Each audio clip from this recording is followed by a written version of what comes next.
ambao theme kubwa ama ujumbe mkubwa ambao utakuwepo hapa ni kujadili masuala ya mafuta na gesi, na ukizingatia kwamba Tanzania na Uganda ipo katika mradi mkubwa wa kutekeleza mradi wa ujenzi wa bomba la mafuta kutoka Hoima nchini Uganda hadi hapa Tanzania.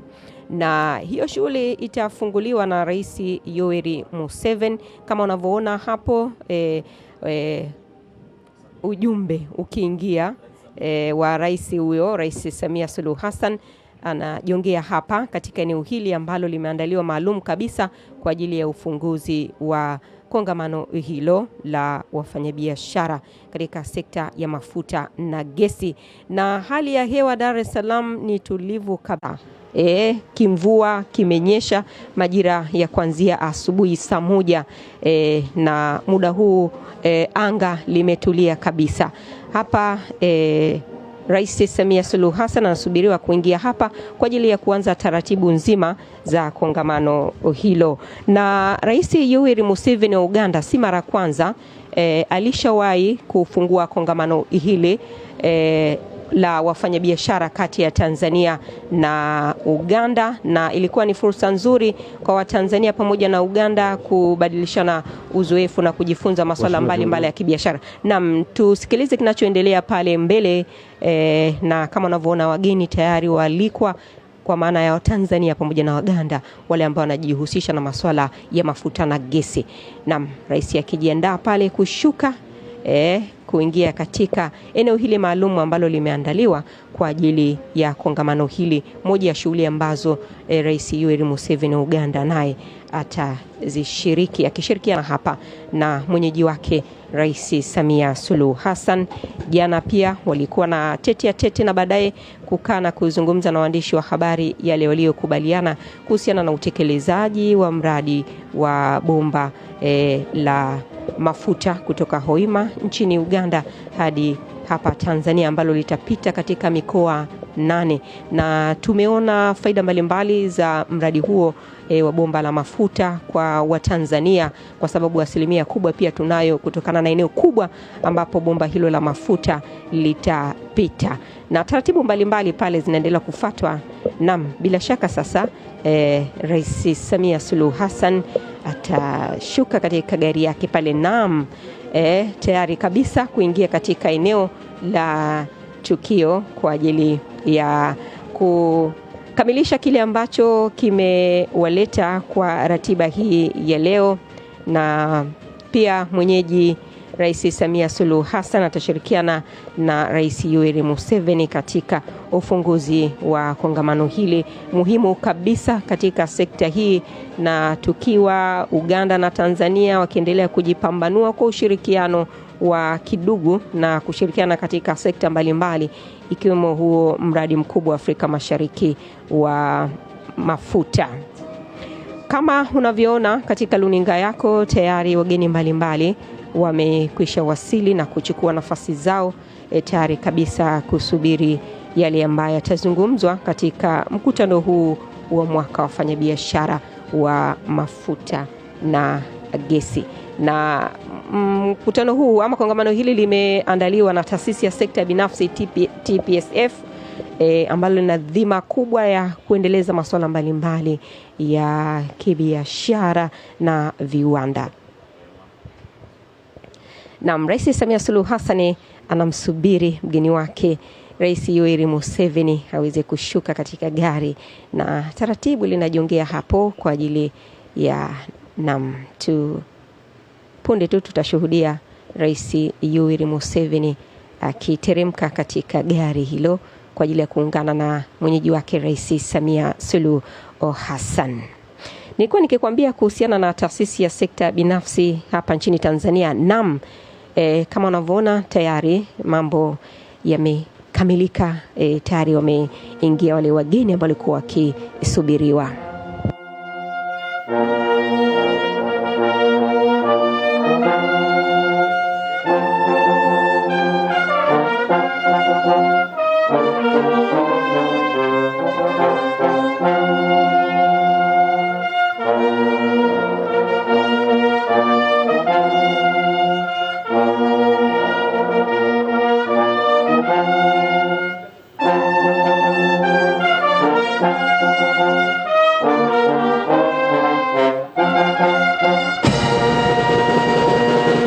Mheshimiwa Rais, naomba tuendelee kusimama kwa ajili ya nyimbo za taifa na wimbo wa Afrika Mashariki.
Tukae.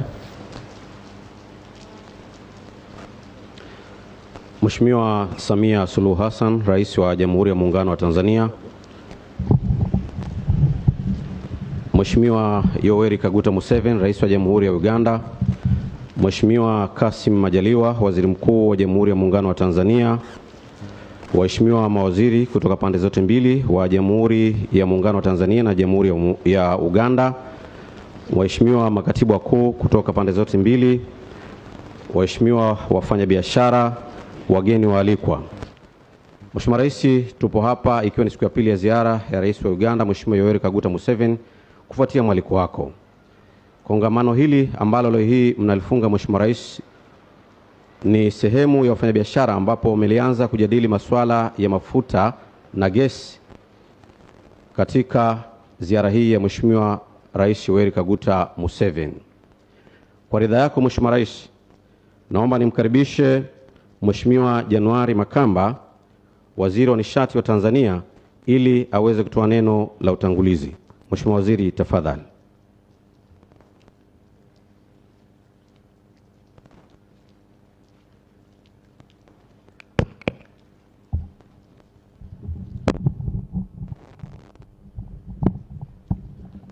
Mheshimiwa Rais Samia Suluhu Hassan, Rais wa Jamhuri ya Muungano wa Tanzania. Mheshimiwa Rais Yoweri Kaguta Museveni, Rais wa Jamhuri ya Uganda. Mheshimiwa Kassim Majaliwa, Waziri Mkuu wa Jamhuri ya Muungano wa Tanzania. Waheshimiwa mawaziri wa pande zote wa serikali zote mbili ya Tanzania na Uganda na viongozi mbalimbali wa serikali, wafanyabiashara kutoka Uganda na Tanzania. Mheshimiwa Rais, ninayo heshima kubwa kusimama hapa mbele yenu viongozi wangu pamoja na washiriki wa kongamano hili. Naanza kama ilivyo ada kumshukuru Mwenyezi Mungu kwa kibali chake kilichotuwezesha kukutana hapa siku ya leo. Ninayo heshima kubwa kwa niaba yako Mheshimiwa Rais kuwakaribisha washiriki wote katika makazi haya yako. Tunakushukuru kwa ukarimu wako wa kutukaribisha hapa. Tumekutana hapa siku ya leo kuhitimisha kongamano muhimu la sekta binafsi za nchi zetu mbili kuhusu masuala muhimu katika mradi wa kusafirisha mafuta ghafi kutoka Uganda. Katika kongamano hili tumejadiliana la sekta binafsi, yamejadiliwa mambo muhimu na ya msingi ambayo yatapelekea sekta binafsi na wananchi kwa ujumla katika nchi hizi mbili kunufaika. Mheshimiwa Rais, wawakilishi wa sekta binafsi watayabainisha masuala hayo kwa kina watakapokuja kuzungumza hapa punde kidogo. Lakini ninayo furaha kuripoti kwamba kongamano hili ambalo tulizindua jana mimi na waziri mwenzangu Dr. Ruth Nankabirwa, waziri wa nishati na maendeleo ya madini kutoka Uganda, liliendeshwa vizuri katika mazingira ya uwazi, katika mazingira ya urafiki na katika dhamira ya mashirikiano. Mheshimiwa Rais, katika mwenendo wa kongamano lililoanza jana, tumeona mwanga mpya wa mashirikiano ya sekta binafsi ya nchi hizi mbili kuliko spiriti ya ushindani ambayo kwa kawaida inaonyeshwa na wafanyabiashara. Jambo hili ni la kutia moyo na tunaamini kwamba litaendelea. Mheshimiwa Rais, tuko hapa kwanza kwa kudra za Mwenyezi Mungu kuamua kuyaweka mafuta chini ya ardhi ya ndugu zetu wa Uganda. Lakini pia tuko hapa kutokana na ujasiri wa uongozi wa Rais Yoweri Kaguta Museveni kuamua kuyachimba mafuta hayo na kujenga uwezo wa vijana wa Uganda kuifanya kazi hiyo, na kuifanya kazi hiyo kwa namna ambayo inatoa manufaa sio tu kwa wananchi wa Uganda bali hata kwa ndugu zao wa Tanzania. Kwa hiyo tunampongeza sana Mheshimiwa Rais Museveni.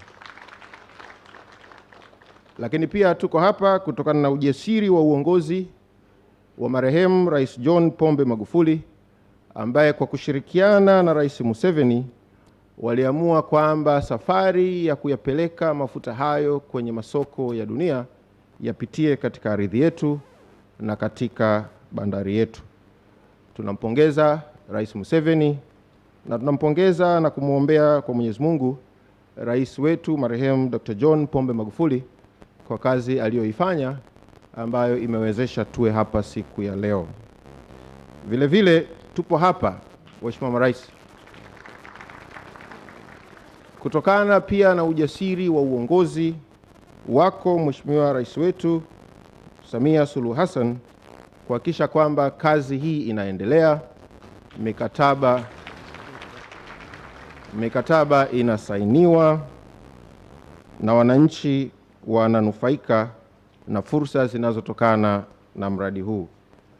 Mheshimiwa Rais, kongamano hili ni matokeo ya maelekezo yako kwetu kwamba tufanye jitihada zote kuwaelimisha wananchi wa nchi zetu mbili kuhusu mradi wenyewe, fursa zilizopo na namna ya kuzifikia na kunufaika nazo.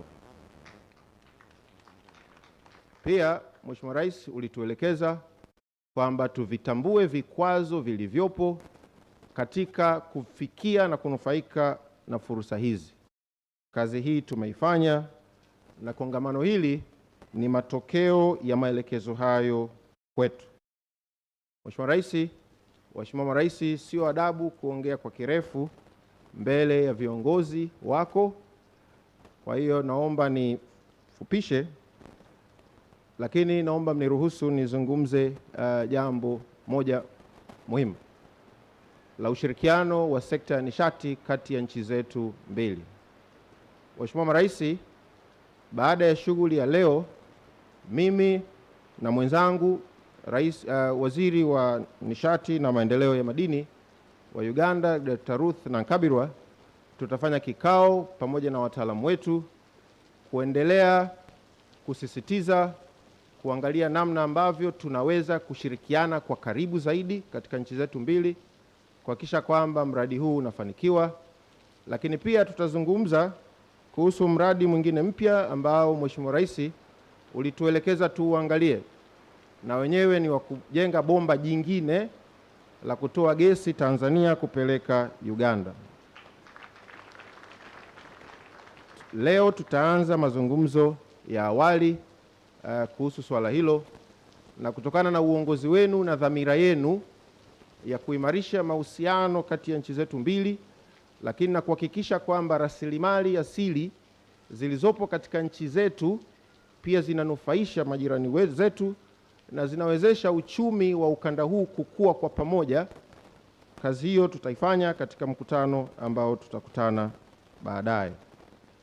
Mheshimiwa Rais, Waheshimiwa Rais, pia nimalize kwa kukupongeza Mheshimiwa Rais Samia Suluhu Hassan pia kwa ujasiri wako wa uongozi wa kutuelekeza kwamba mradi mkubwa wa kuchakata gesi nyingi iliyopo baharini ili kuisafirisha katika masoko ya dunia na kuitumia katika nchi yetu na katika ukanda huu tuifanye na tuimalize. Kazi hiyo tumeianza, mazungumzo yanaendelea vizuri na tutafika mahala ambapo ndani ya kipindi kifupi tutatoa taarifa kuhusu maendeleo ya kazi hiyo.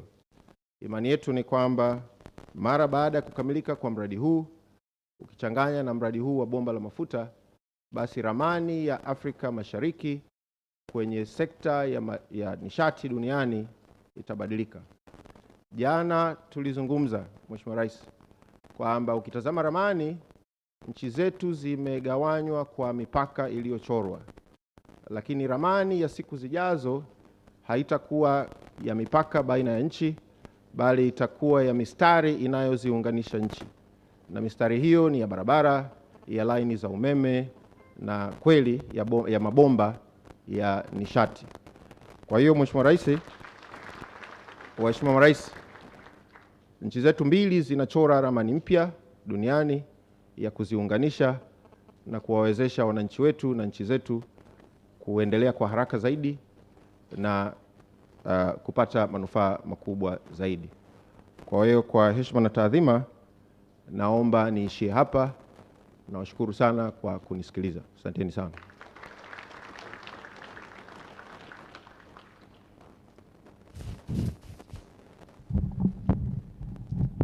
Asante sana Mheshimiwa Januari Makamba, Waziri wa Nishati. Naomba tumpigie makofi tena. Mheshimiwa Rais, kwa ridhaa yenu sasa naomba nimkaribishe Mheshimiwa Ruthi Nankabirwa, Waziri wa Nishati na Madini wa Jamhuri ya Uganda. Karibu Mheshimiwa Waziri.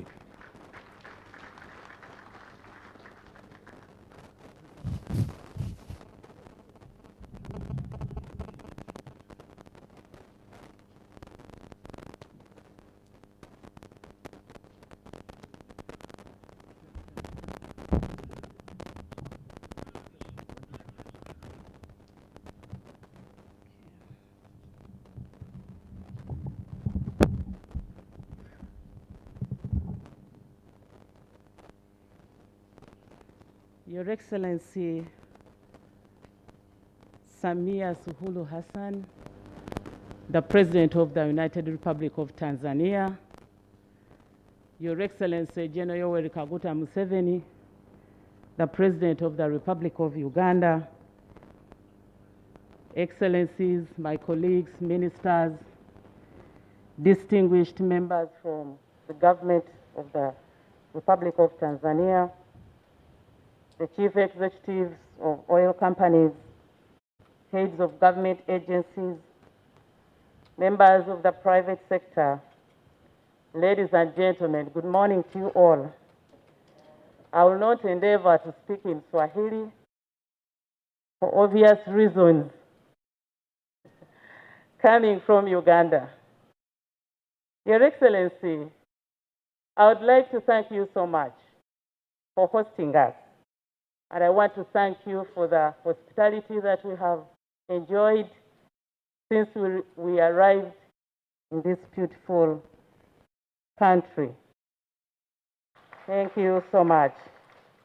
I am honored to address you this morning, and I just want to inform you, Your Excellencies, that the symposium started yesterday and that we were able to take the private sector through the journey of commercialization of our petroleum. And I was so pleased to hear my colleague, Honorable January Makamba, appreciating you, Your Excellency, as President of Uganda, for the patience that you put in since the discovery, the strategic plan that you did to make sure that you build a human resource that will be able to put the eye on the ground. The people of Uganda, the people of Tanzania benefit from this natural resource.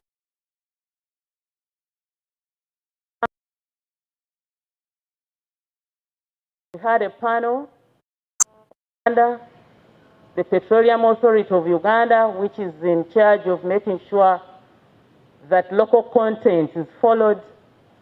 We have the permanent secretary from the Ministry of Energy. We have private sector foundation leaders from Uganda. They were able to appreciate the stage at which we are, especially where activities have started from the two sites. Tilenga, where they are constructing the central processing facility, which is going to process 190,000 barrels per day of crude oil. Kingfisher, which is expected to process 40,000 barrels per day. And all that is very important. The crude oil pipeline will see about 200,000 barrels every day coming to Tanzania. I want to take this opportunity to thank you, Your Excellency, the President of the Republic of Tanzania, that you have been following up and that you are ready with your legislation the implementation legislation, which is very key, which investors have been waiting for so that we can see contracting in its true sense. I want to assure you that in Uganda, more specifically on Tuesday, we are going to conclude the East African Crude Oil Pipeline Bill through Parliament. That has been waited for. Your Excellencies, after that, we are going to see a lot of activities. Therefore, what we have been informing investors is to make sure that they make joint ventures, because this facility is for both of us. A Ugandan company here in Tanzania is not a foreign company. A Tanzanian company down in Uganda is not considered a foreign company. Both are local content companies. We need to help one another to build our capacities. So we are here using this symposium to interface, to network, and come up with a deal that will benefit the people of Uganda and the people of Tanzania. And that is what we are expecting. I want to thank the High Commissioners, one of Uganda to Tanzania, and Tanzania to Uganda, and the other sponsors who have been organizing and we've been able to come and interface. This is a very important symposium, and I wish to say that we need to organize many more.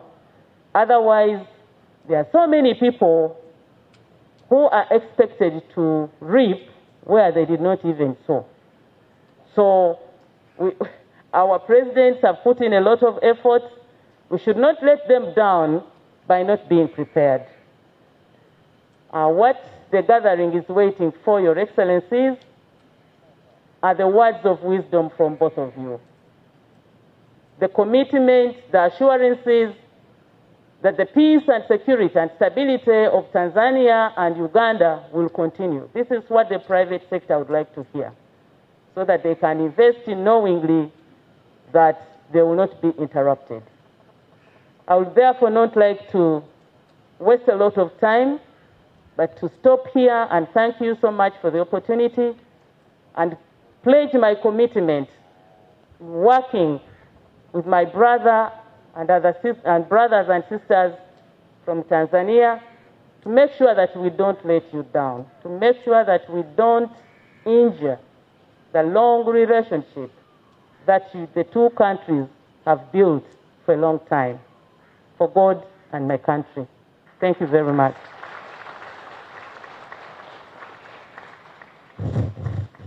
Asante sana Mheshimiwa Aruthi Nankabirwa, naomba tumpigie tena makofi. Mheshimiwa Rais, kwa ridhaa yenu sasa naomba nimkaribishe Bwana Patrick Mweheire, mwenyekiti wa chemba ya madini na petroli kutoka nchini Uganda, ili aweze kufanya summary ama kwa kifupi kile ambacho jana waliweza kujadiliana katika mkutano wao huu au kongamano la jana. Karibu sana.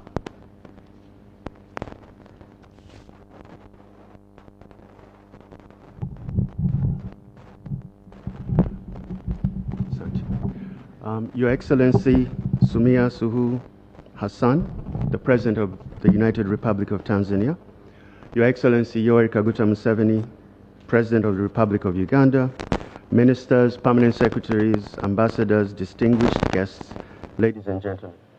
My name is Patrick Mweheire. I am the current chair of Uganda's Chamber of Mines and Petroleum, but my day job is the Regional Chief Executive for Stanbic Bank, looking after 6 countries: Tanzania, Kenya, Uganda, Ethiopia, Malawi, and South Sudan. So I have a very regional perspective. First of all, I wanted to thank you both, Your Excellencies, for your leadership and clarity of the importance of regional cooperation. It inspires greatly when the executive branch, such as yourself, shows the foresight and vision and paves the way for the private sector to grow. And indeed, in our oil and gas deliberations, we had lots to be thankful for. You delivered the legal and regulatory framework for this to happen. You signed a number of landmark agreements, HGA, tariff and transportation agreement, land acquisition. You could go on and on. But it's clear that your determination and clarity on the bigger picture got us this far. Two sovereign nations negotiating such complex issues in a new industry brings a lot of complexities. Over the years, Your Excellency, I have been involved in several companies negotiating to merge or acquire stakes in each other. And it's taken months and years and frustrations and lots of meetings to get some of those transactions done. And most cases, a lot of these, what I would call experienced business professionals, struggle as they approach negotiations as a zero-sum game. You win, I lose, which is completely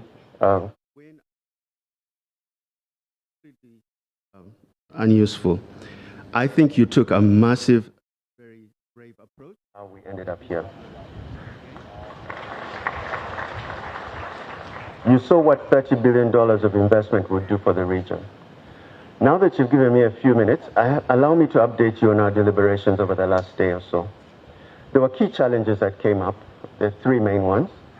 One was financing, both the depth of it and the size of it. Banks in both countries, if we were asked to commit to one transaction, would only be able to raise about $1 billion of financing. And the ask in this sector for now is $30 billion. So you can see there's a huge gap.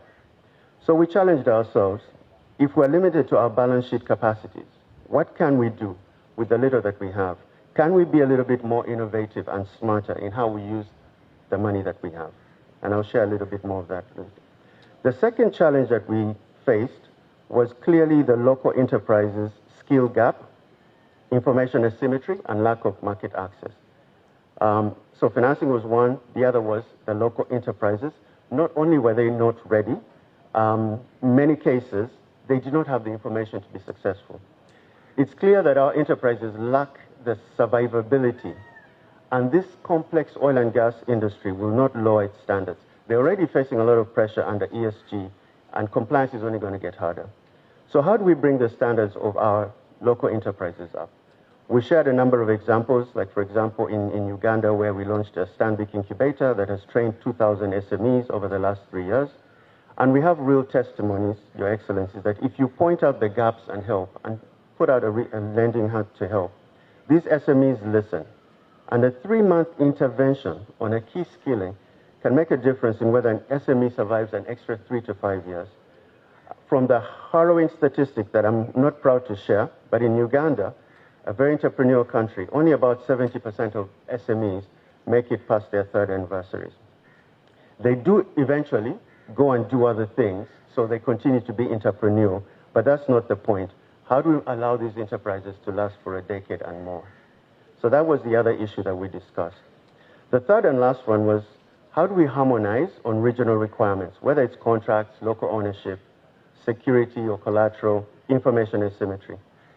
Your Excellencies, the same journey that you and your technical teams traveled in understanding the context of the laws of the land of the different countries, what was important and what was not, we in the private sector have to take the same journey. To be considered a Tanzanian company, you need a 25% local ownership. Uganda took a different route and focused more on the aggregate ring fencing. And no one is saying one is right and one is wrong. But the challenge is that if we're looking for seamless or borderless investment, which you both mentioned in your remarks last evening, we will need your guidance and leadership on this. Particularly in this 3-year window, when we're trying to allow for symbiotic transfer of skills and capital across our countries. Could you take a 3-year window where some of these barriers could be lifted to allow these East African businesses to integrate and ultimately build on our trade? Because it does take time to change laws, and we acknowledge that. But we have a 3 to 5 year window to absorb this $30 billion of investment. So we not have a lot of time. For the larger ticket items like E-Corp, refinery, we acknowledge the need for external capital. And we know there's no shortage of capital in the world, given the low interest rate environment that we've been in since the crisis of 2008. Quantitative easing has created such massive liquidity in the Western world.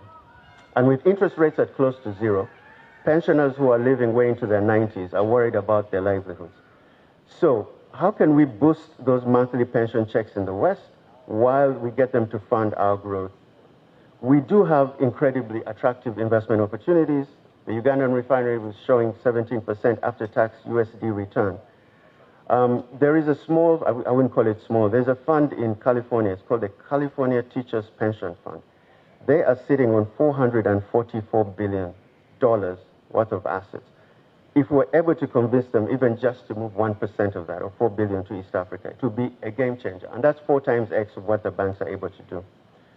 The reality is we're at a crossroads where we're investing significantly. In Uganda's case, we're investing 50% of GDP, 15 billion out of the 30 billion in 3 years. So it is unrealistic to expect that we can self-fund that. I will say that in order to attract this capital, there are some structural problems on both sides that we need to fix. I could spend half an hour talking about those problems, but I would say just 2 things. On the Western side, I think there's a whole misconception about real versus perceived risks. They, I think, put such a huge risk premium on Africa, which is not warranted. I would argue that investing in Venezuela is 10 times riskier than investing in Tanzania. But they don't view it that way because of the proximity and the history that they've worked together. On our end, they've often argued that we don't have the depth or the market size. I think you've solved the market size. I mean, a $30 billion opportunity is large in any measure. But we need to start working on the depth and open those channels of communication. We need to get the context and talk to our stories. We did talk about on the smaller ticket financing, which is to the SMEs, how can we help them reduce the red tape? On that, we agreed that now we should start having both the contractor, such as the Total, in the same room with the smaller enterprise. And we negotiate how to de-risk the risk of the smaller enterprise. And there are many, many innovative ways you can do that, using escrow accounts where we see the contract money before you pay the SME, and just bring the risk down to the larger enterprise and allow the SME to do business at a much lower interest rate. We need to be more flexible. We need to come up with products that are more localized, that do not require security. We have listened and we've committed to put our best foot forward.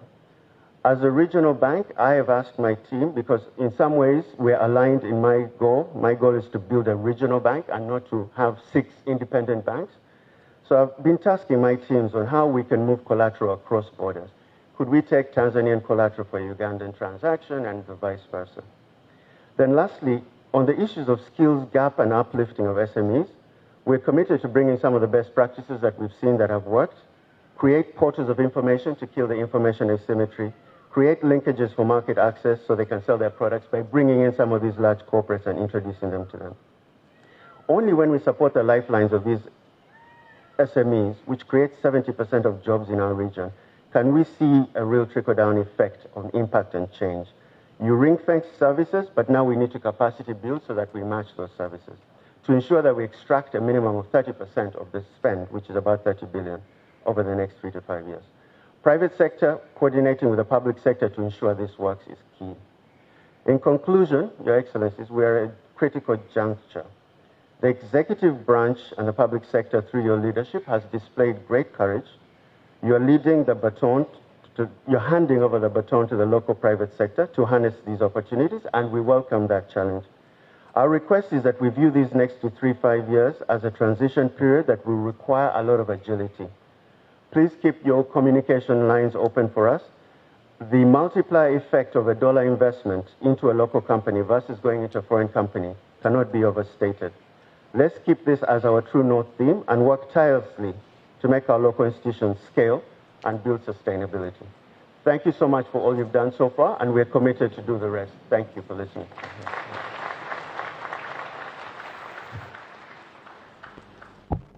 Asante sana Mheshimiwa Patrick Wehere kwa maelezo hayo. Mheshimiwa Rais, kwa ridhaa yenu sasa naomba nimkaribishe Bi Angelina Ngalula, mwenyekiti wa taasisi ya sekta binafsi hapa nchini, ili naye aweze kueleza yale waliyokubaliana na yatokanayo na kikao chao. Karibu. Your Excellency Samia Suluhu Hassan, President of the United Republic of Tanzania, Your Excellency Yoweri Museveni, President of the Republic of Uganda, Honorable Kassim Majaliwa, Prime Minister of the United Republic of Tanzania, Honorable January Makamba, Minister of Energy for Tanzania, Honorable Ruthi Nankabirwa, Minister of Energy and Mineral Development for Uganda, Honorable Ministers, Deputy Ministers, Permanent Secretaries present here today from Tanzania and Uganda, High Commissioners, Honorable Amos Makara, Regional Commissioner for Dar es Salaam, Head of Government Institutions from both countries, Patrick Mweheire, Chairman of Uganda Chamber of Mines and Petroleum, members of the private sector from Tanzania and Uganda, members of the media, invited guests, members of the press, ladies and gentlemen, na wasalimu kwa jina la Jamhuri ya Muungano wa Tanzania na jina la Jamhuri ya Uganda. Your Excellencies, on behalf of the private sector in Tanzania, TPSF, and the Private Sector Foundation of Uganda, let me also extend a warm welcome to you all to this year Tanzania Oil and Gas Symposium 2021 with the theme of enhancing private sector participation in the oil and gas sector. We thank you very much for making time to be with us today. Despite your busy schedule, your presence here today is a strong indication that the spirit of East African cooperation is alive and thriving. Karibuni sana. Your Excellencies, distinguished guests, ladies and gentlemen, yesterday, the 27th of November, our two business communities held a very fruitful discussion under the theme of enhancing private sector participation in the oil and gas sector. The objectives of this symposium were to provide a platform for networking, learning and sharing experiences and opportunities within the oil and gas industry project.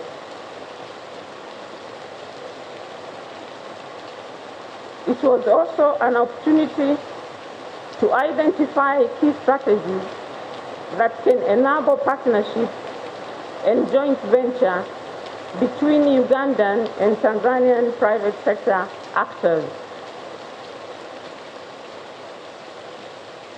To facilitate public-private sector dialogues on issues that affect the implementation of local content in the oil and gas industry project.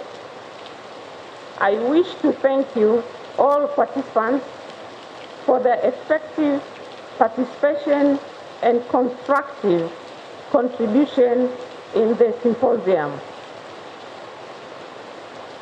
Your Excellencies, my role today is to highlight key areas which were identified at the symposium.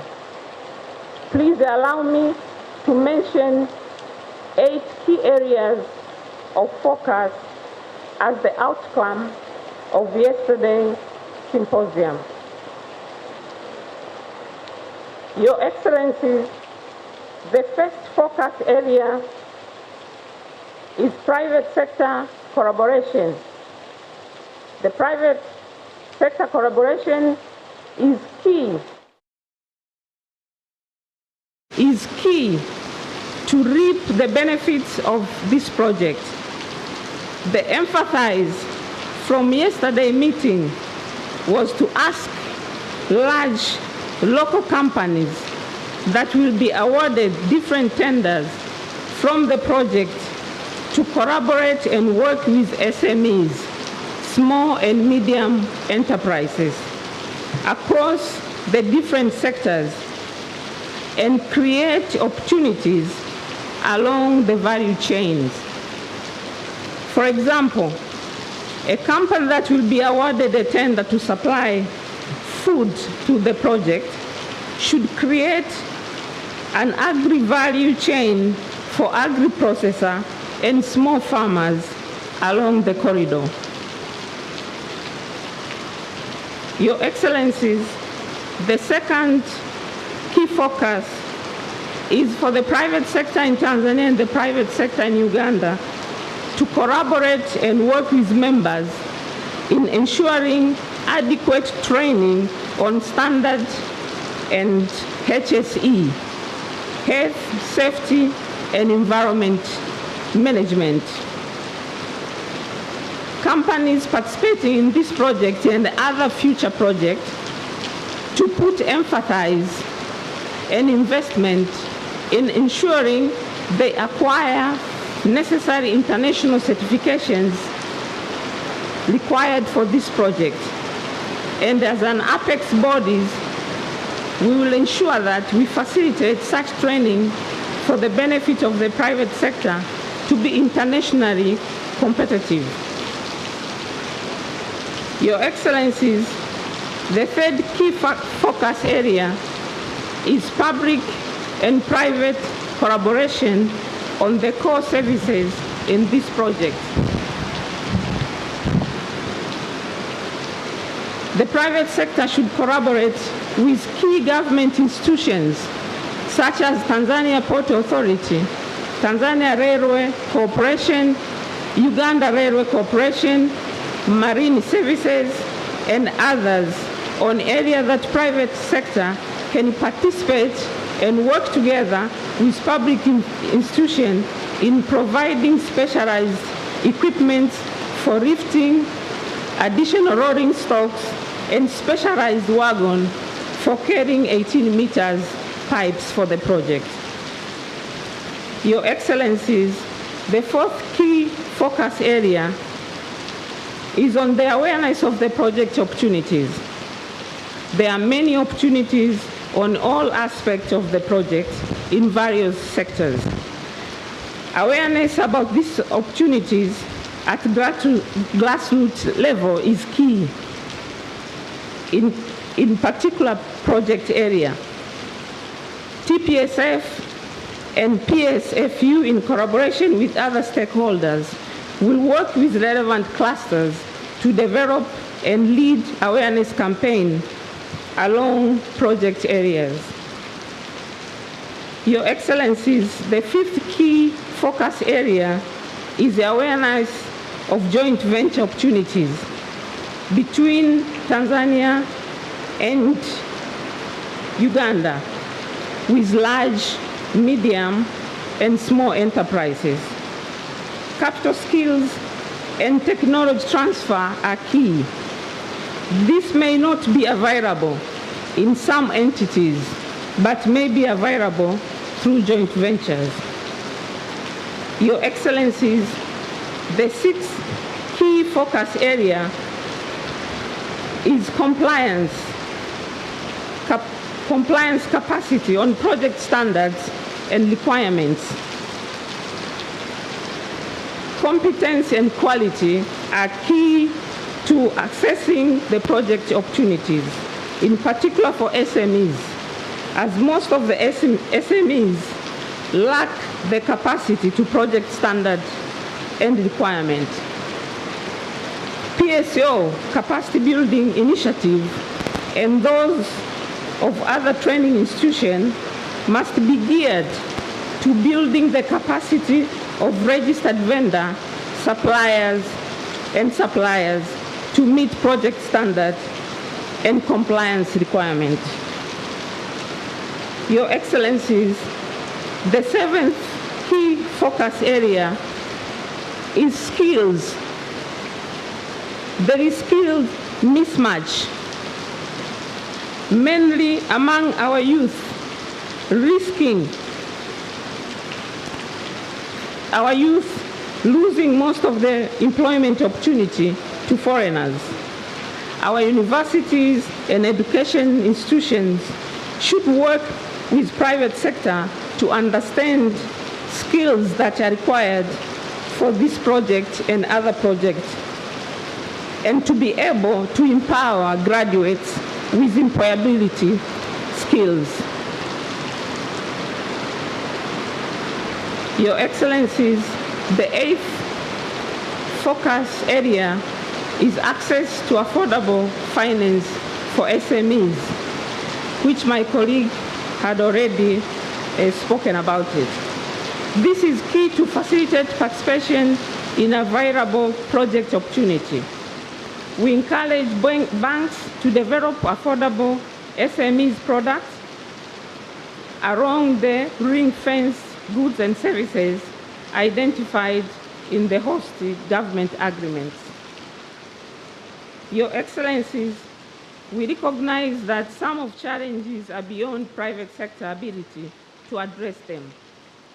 These are mainly regulatory in nature, and they include the inclusivity of private sector, pre-contract negotiation and during negotiations. This will enable sufficient preparation of the private sector in terms of training, finance, and infrastructure investment.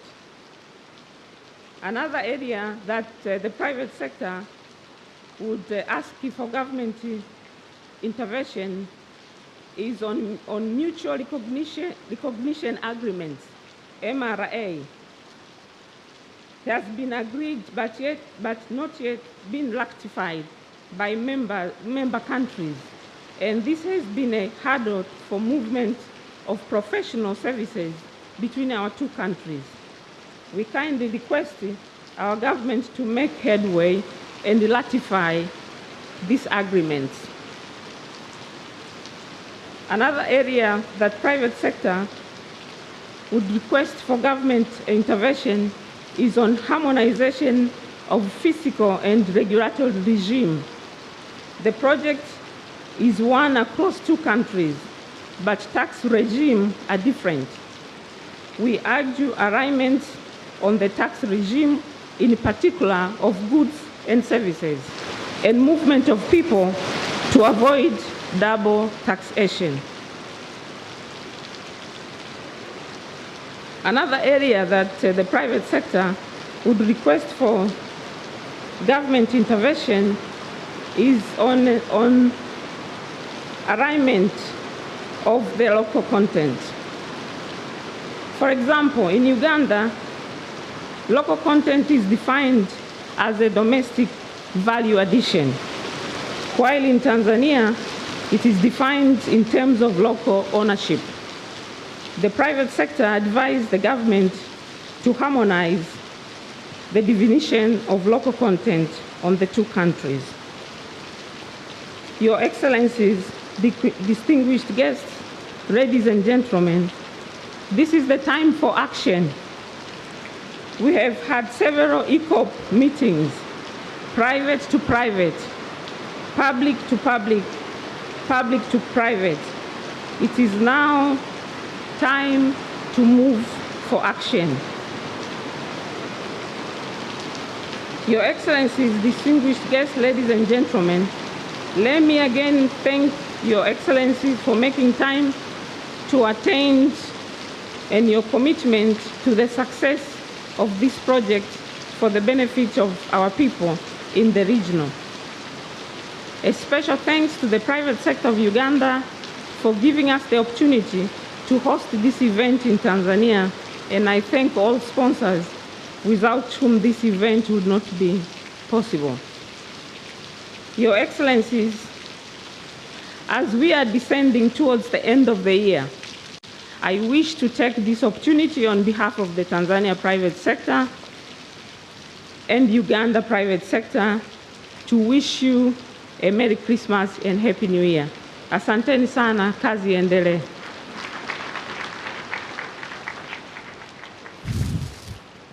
Asante sana. Naomba tumpigie makofi mengine mwenyekiti wa sekta binafsi hapa nchini Bi Angelina kwa maelezo hayo.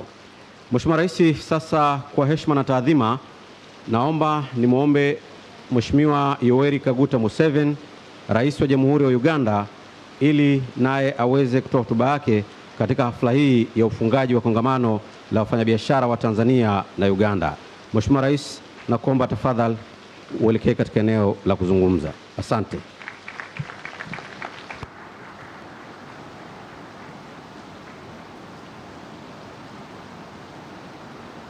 Mheshimiwa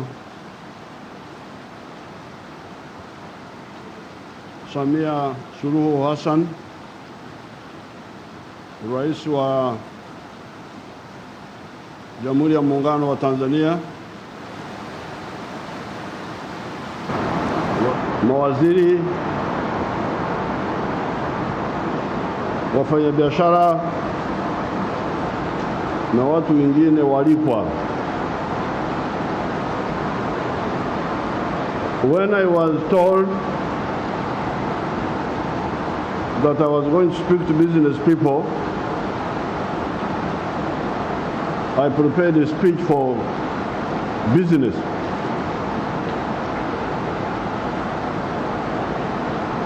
Then later on I was told to say, no, you are going to speak on oil. Oh, so I was wondering how to do it. But last night I asked permission from Her Excellency. She said, wewe sema maneno yako yote.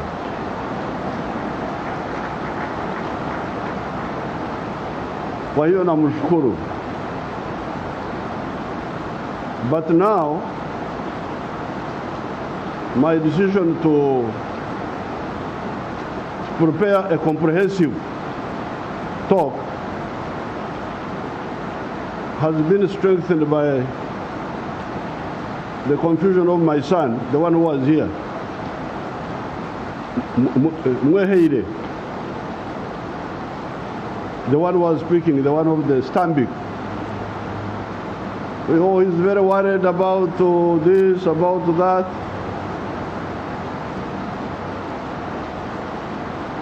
And I know why he's worried. Because his bank is always confusing.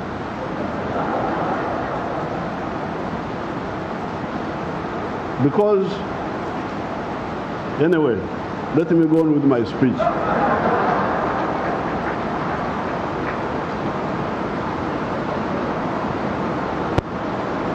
Your Excellency, the challenge before Africa today is an old one. It is the challenge that has faced man for the last 4.5 million years, since man evolved from the lower primates to the Homo sapiens species with a superior brain, walking on 2 legs, and with a hand that can hold tools and do work. Since that time, man has been oppressed by the two phenomena: oppression by nature and oppression by fellow man. The latter phenomenon included oppression in the form of slavery, feudalism, colonialism, dictatorships, etc.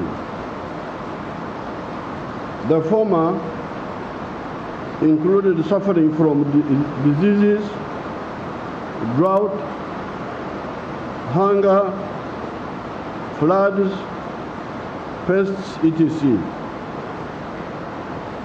However, man, being the wise mammal he had become since 4.5 million years ago, he has been using his superior brain and his work-capable hands to find solutions to those oppressive phenomena.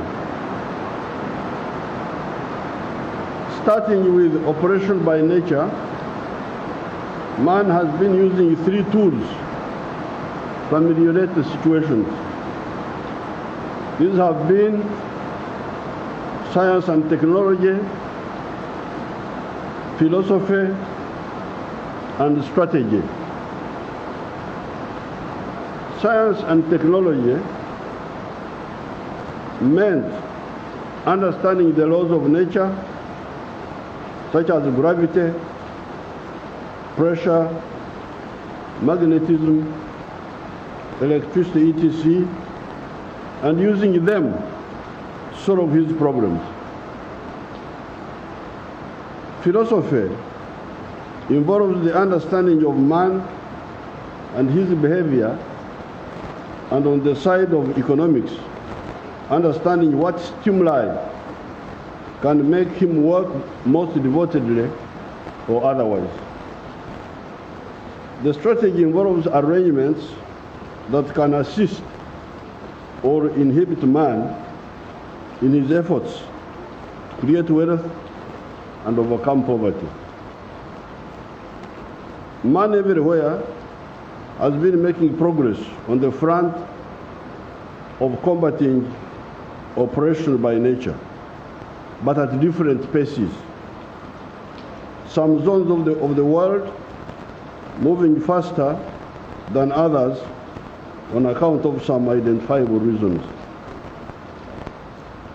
1.5 million years ago, man invented fire.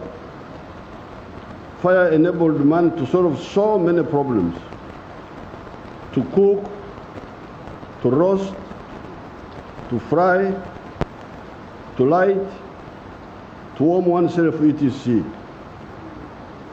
This enabled man to go from trees and start living in caves, which were more comfortable than the former, because he could now warm the caves, which were too cold for human habitation, and expel the darkness from the caves. 10,000 years ago, he started domesticating crops. And between 8,000 BC and 2,500 BC, he started domesticating animals, livestock. In terms of philosophy, societal ideas evolved from metaphysics, predestination, and so on, to the understanding of man's ability to influence his destiny by working. Meanwhile, especially in Europe, society was evolving. As Karl Marx pointed out, by the time he wrote in 1848, society had gone through 4 social systems of the primitive society, the slave state, feudalism, and capitalism, and was at that time entering the era of socialism and communism. The best crucible of understanding these phenomena of social evolution is the onset of the French Revolution in 1789. By this time, France, and maybe other parts of Europe, was a 4-class society, which were the feudalists or the aristocrats that lived on rent from land, the peasants that were serfs on the land owned by the feudalists and had surrendered a part of their harvest to the landlords, the new class of the middle class, the bourgeoisie, and that's what Mohiri should understand. I didn't know that it's God who told me to write this way. That lived on profits, the difference between the cost of inputs and the production of a good or a service and the price of the final product. These were manufacturers, traders, service providers, etc. And also the new class of the working class, the proletariat, who no longer owned anything except their labor, which they sold to the bourgeoisie in return for wages. This is how you, the businessmen, come on the scene. You are a historical phenomenon.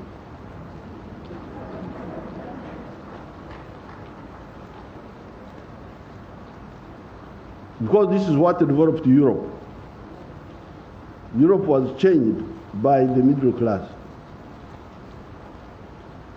All these other people were there, feudalists, kings, what have you, they were there, the Pope, they were there. But the new force in Europe, which made Europe go ahead and we stay where we are now, was the middle class.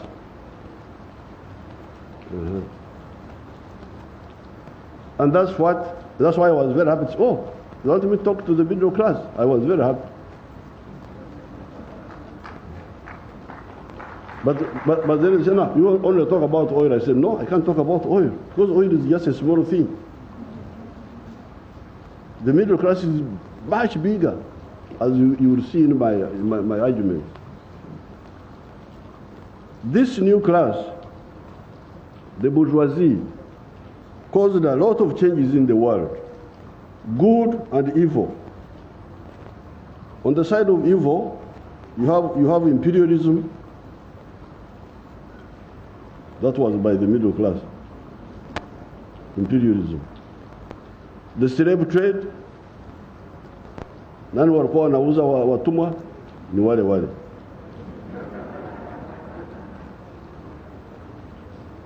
Which was part of what they call primitive accumulation of capital. Genocide, etc. However, on the positive side, the middle class, being interested in profits, apart from looking for raw materials, they also needed markets. Markets. Middle class, markets. When you produce, where do you sell? This is the biggest problem of the middle class in Africa. How can you produce if you are not sure of the market? The more buyers you get, the better the business. That is how the bourgeoisie in France propelled the anti-feudal revolution of 1789, which included the de facto balkanization of France. Although France had been one kingdom for a long time, ever since 842 AD, there were nevertheless internal fiefdoms. Although France was one kingdom for a long time, but there were internal provinces. You couldn't go from one province to the other province without tax, without paying tax. Internally, within France, although it was one kingdom, but there were internal taxes called tire or something like that in Spanish, in French, TAILLE, on goods being traded in the form of inter-province trade. This, of course, disadvantaged trade so much. Who was benefiting from these taxes? The answer, the feudal lords. At whose expense? The answer is at the expense of the bourgeoisie, the middle class, and the French people in general, because those taxes made goods more expensive, slowed down the rate of growth of the companies, which affected their ability to create jobs, and also slowed down the rate of growth of those companies in expanding the tax base. So, if the companies don't sell, they don't expand. If they don't, if they sell but not enough, and if they don't expand, how will they create jobs? And if they don't create jobs, then where will the government get taxes? Because the government must get taxes to people who are working.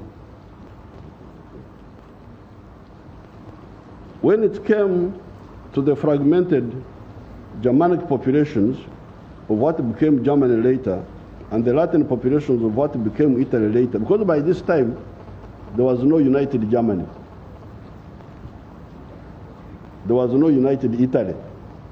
And I want to show you the role of the middle class, how they helped.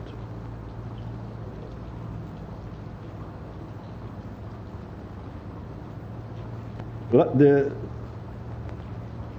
fragmented Germanic populations of what became Germany later and the Latin populations of what became Italy later, you see again the role of the business interests working for the integration of those peoples and countries. It is the middle classes who worked for the unity of these countries, to unify those countries. That's why I was very happy to talk to you. Not just about oil and these small things. In the case of Germany, it had the big farmers known as the Junkers. It's written Junkers, but it's pronounced as the Junkers. In the German kingdom of Prussia, one of the 39 kingdoms into which the Germanic people were divided, that pushed for the unification of Germany. By 1870, Germany was divided into 39 kingdoms. It is the business classes who said, we want to unite this market, who caused the unity of Germany.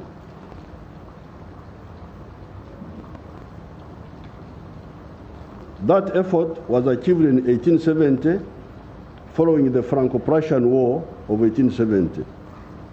The unification of Italy was not one country until 1860, following efforts by people like Henry Cavour of Piedmont and Garibaldi.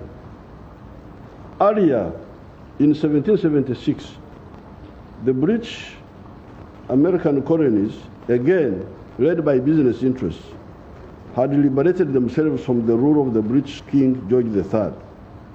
Their slogan, when they poured British tea in the sea at Boston, was "No taxation without representation." Again, a middle-class demand.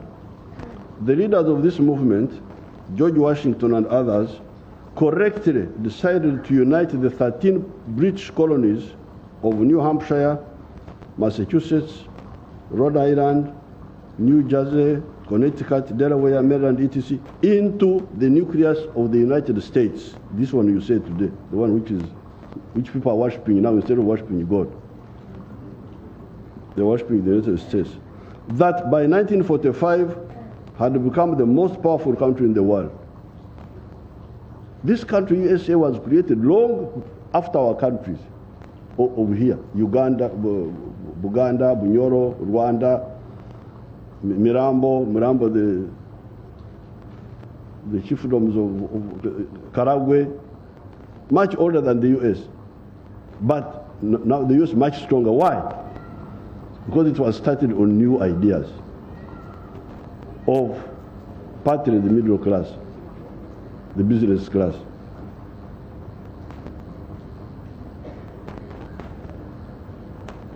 Just next door, you had the older Spanish colonies of Latin America and Brazil that had belonged to Portugal.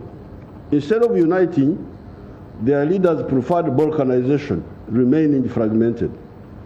Today, with the help of television, you can see the different products of the two laboratories of history, one in North America and one in South America. In North America, you have power and prosperity. There are other internal challenges notwithstanding. In Latin America, you have weakness, poverty, insecurity, and desperation. You saw those people walking to the US. You have seen them on TV, those are Latin American countries. Latin America is very rich in terms of natural resources. That's what I was saying last night. Mali asili sio biashara, natural resources. Natural resources are not business. They are not wealth. Latin America is very rich. A lot of water, a lot of forests, a lot of minerals, but people are very poor. Why? Because when you start a business in Honduras, it can't succeed. Honduras, El Salvador, Nicaragua, Panama. Huwezi kufaulu kibiashara in those fragmented markets. And one of the reasons, of course there are other reasons, but one of the reasons is you don't have enough market. You don't have enough market. In North America, you have power and prosperity. There are other internal challenges notwithstanding. In Latin America, you have weakness, poverty, insecurity, and desperation. You have seen on television thousands of desperate people walking on foot for thousands of miles, going to the success story of history, the USA, from the failed experiment of history of Latin America. The laboratories, the two laboratories are there. One laboratory, the US, the other one, Latin America. When it therefore comes to Africa, particularly East Africa, we cannot say that we are short of examples of what needs to be done in the last 500 years of the long human history.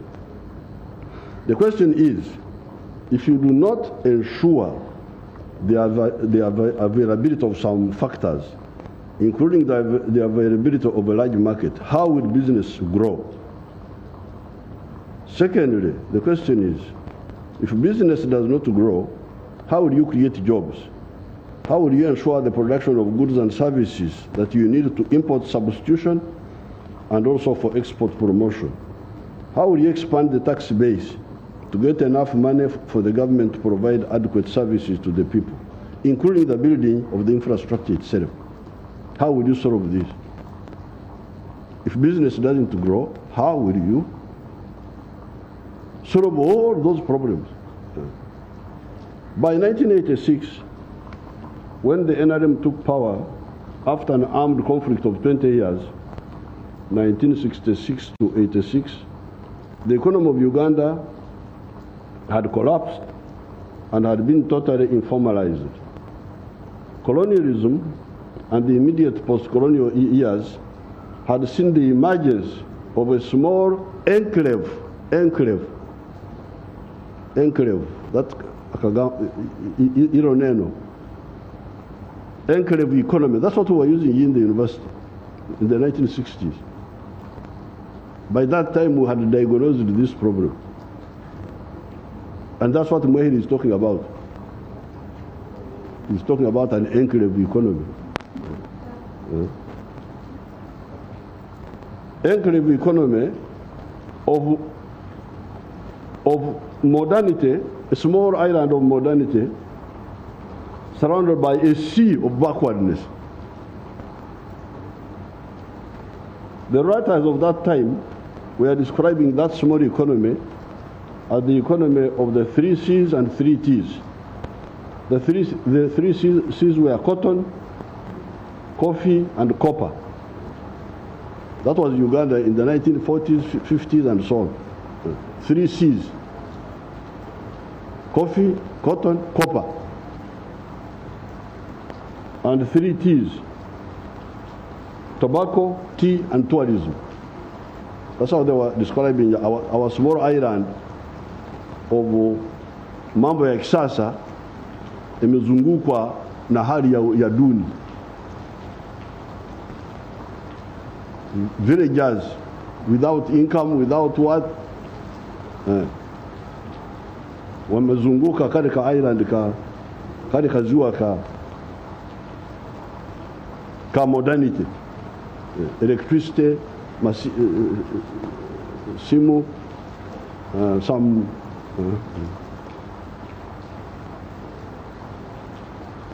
these were copper, cotton, and cotton. It was only by 1986, 2 of the 3 C's had totally collapsed.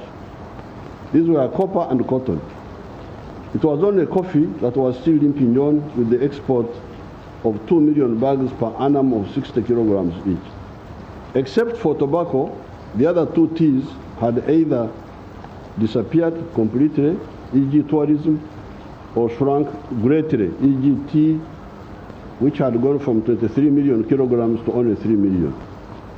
The word enclave means island, and the enclave economy therefore means an island of modernity surrounded by a sea of backwardness, e.g. peasants only working for the stomach, that some people call subsistence farming. The good luck for Uganda was that what became the NRM party was initially a student movement in the 1960s, some of them active here in Uganda. Tissue.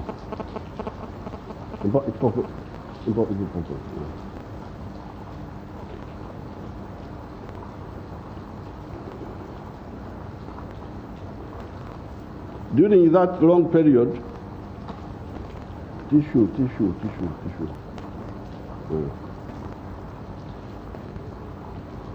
During that long period, we had time to study and also see in practice the impacts of efforts.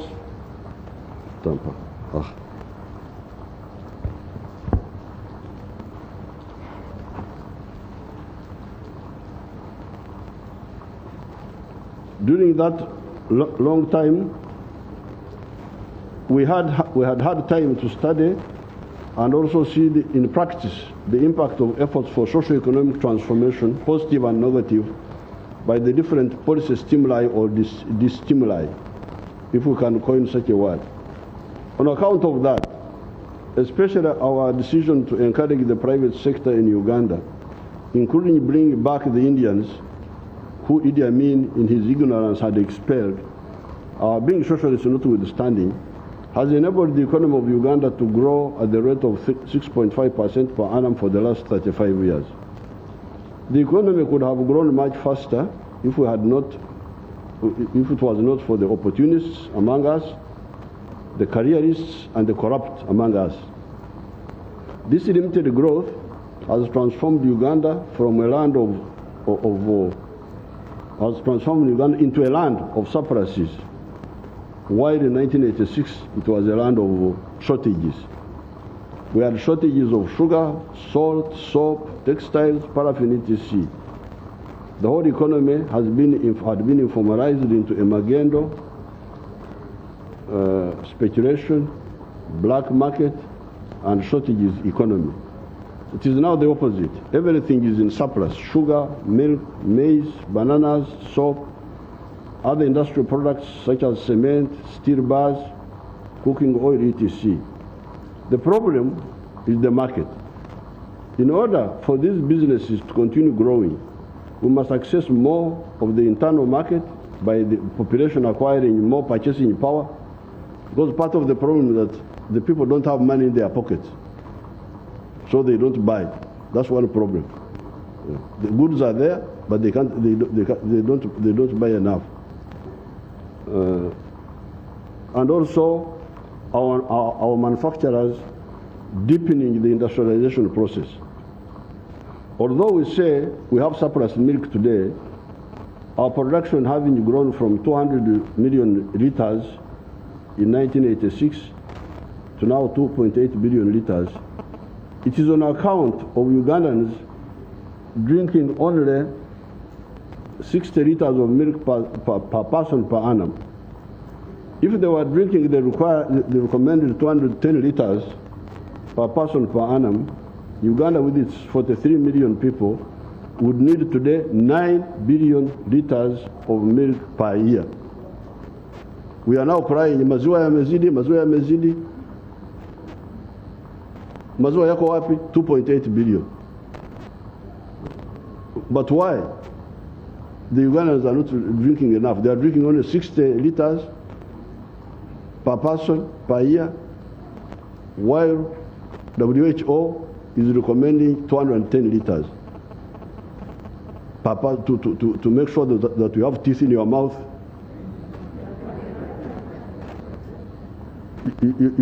Your bones don't break.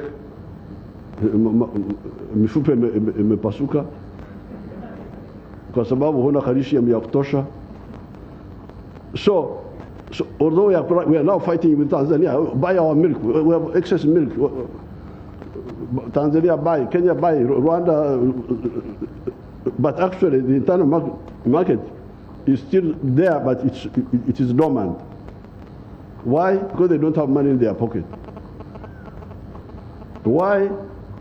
That's another story.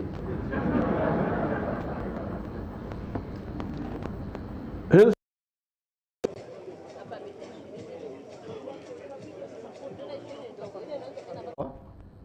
there is the issue of deepening industrialization.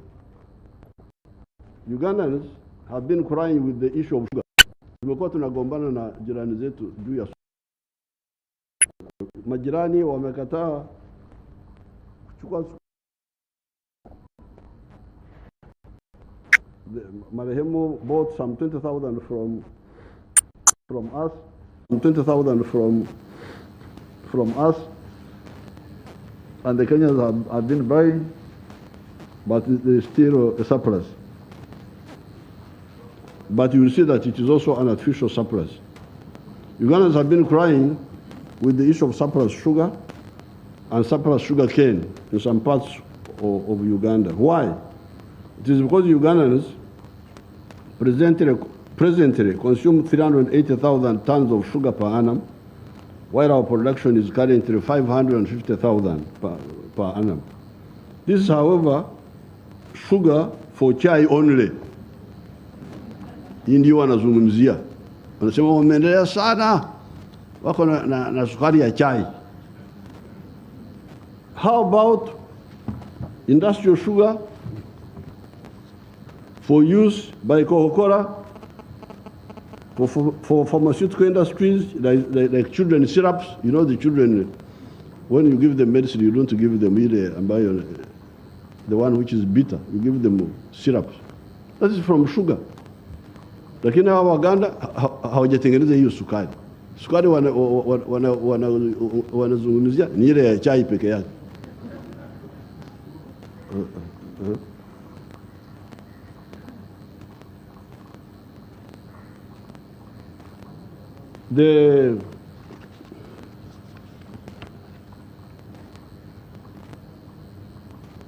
How about industrial sugar for use by Coca-Cola and for pharmaceutical industries?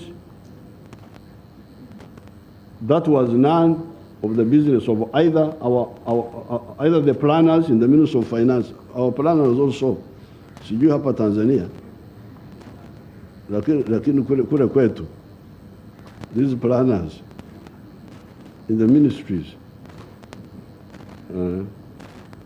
that was none of the business of either the planners in the Ministry of Finance and Planning, and also unplanning. I think they should also add the word. They should add the Ministry of Finance and Planning and unplanning. That will be more accurate. Because if you are planning, why don't you see this? Kama sukari ya chai imeongezeka, na pale jirani kuna kiwanda cha Coca-Cola which is importing industrial sugar. Why don't you plan? Say, and you don't have, the government doesn't have to do it. You just get a private sector person, you support him, and he does what you want. So that's simply, so that's why I want to be more realistic and talk of Ministry of Finance and Planning and unplanning. Or even the business sector of Uganda. Consequently, while crying about surplus sugar, Uganda alone was importing 90,000 tons of industrial sugar. Hapa tunasema sukari imezidi. Upande ule, we are importing 90,000 tons of industrial sugar. In order to make 90,000 tons of industrial sugar, you need to refine 100,000 tons. Now, I don't know how much industrial sugar East Africa imports per annum. So, if Uganda, who have now some surplus sugar, go into industrial sugar, they will supply the Uganda market, but also maybe the East African market also. Then there is the region. So first of all, the internal market, strengthening it by more purchasing power, but also the deepening the industrialization. Then there is the regional market and the continental market. This is where you come in, you the business people. you really need to work with the political class to unequivocally support both the economic and the political integration of East Africa and Africa. Since 1963, I've been a follower of Mwalimu Julius Nyerere on the issue of the political federation of East Africa.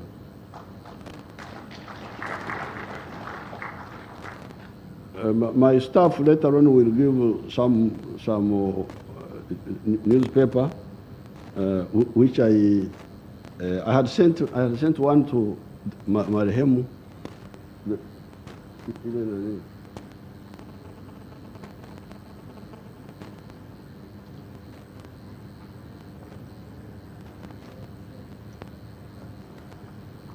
This was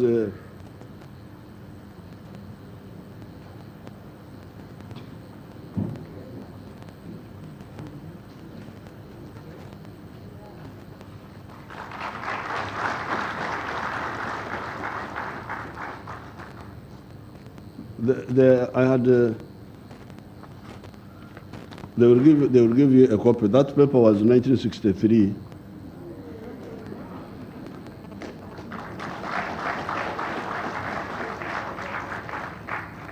On the 5th of June, 1963, and you will see it.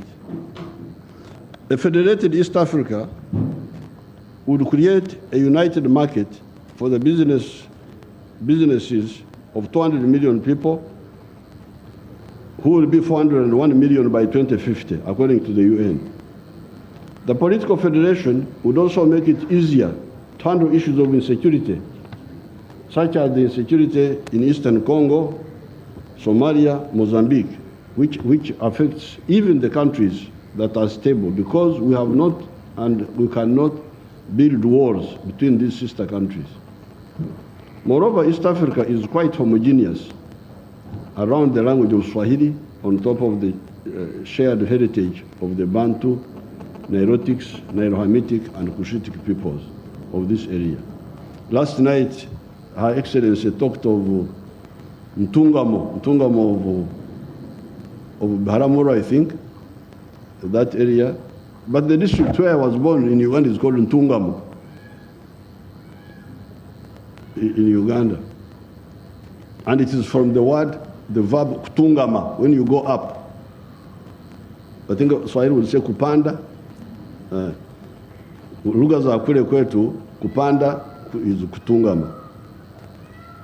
When you go down, is okushuma. I think that's how you have got to Rusumo. You know that Rusumo, the other one in Burundi, Rwanda there, Rusumo, when you are going down, okushuma, when you are going down. So, hawa ni watu wa, sisi ni watu wa moja. It is these similarities and ancient linkages that should enable East Africa to achieve maximum unity in the form of political federation and economic integration. Then we'll go to the CFTA, the Continental Trade Area. I do not agree with Muammar Gaddafi, nor with Nkrumah Osajefo, nor did Mwalimu on the issue of one government for the whole of Africa. At the continental level, you do not have the same similarities like you have in respect to East Africa and Central Africa. You may even have some irreconcilable contradictions that will not permit the maximum level of integration. However, the common market of Africa is possible and desirable.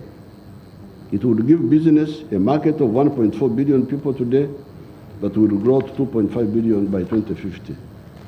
The two levels of integration, political and economic for East Africa, as well as economic for the whole of Africa, will create a bloc with which we can negotiate durable market access internationally with the USA, China, EU, Russia, India, Japan, Indonesia, etc. You remember the world is Mpankuwe, give me so that I give you also, reciprocity. Why all those efforts? Why do we, the freedom fighters, who have been following Mwalimu since the 1960s, why do we insist on this? Why do we continue talking about this. It is on account of our search for prosperity. If the African societies are going to be prosperity, how will they be prosperous? They can be prosperous through business. Business, what does business need? Market. How do you get the market?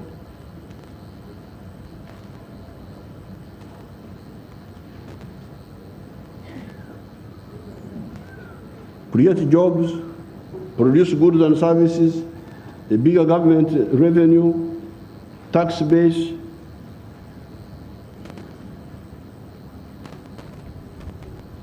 strategic security, strong armies that are able to ensure security and defend us against any and all enemies of whatever potential, taking advantage of our similarities, linkages, and a common history. In my view, this is part of the historical mission of the genuine business class of Africa. Otherwise, if we build a Latin America instead of a United States of America in Africa, we shall condemn our children to the sort of miseries you see in Latin America and even the Middle East, not to mention the harvest time for problems in Africa of today, Mali, Burkina Faso, Libya, Central African Republic, Somalia, Eastern Congo, Mozambique, etc.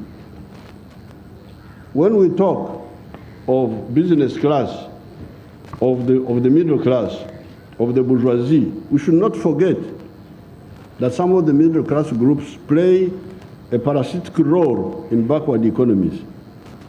China has within 70 years gone from being number 56 in the world in 1951 in the size of its economy to being number 2 today on account of the accuracy in analysis of its leaders of this issue of the middle class and also of other issues.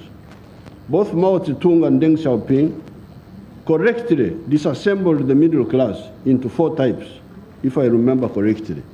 When you say wafanya biashara, au wafanya biashara ni wa aina gani?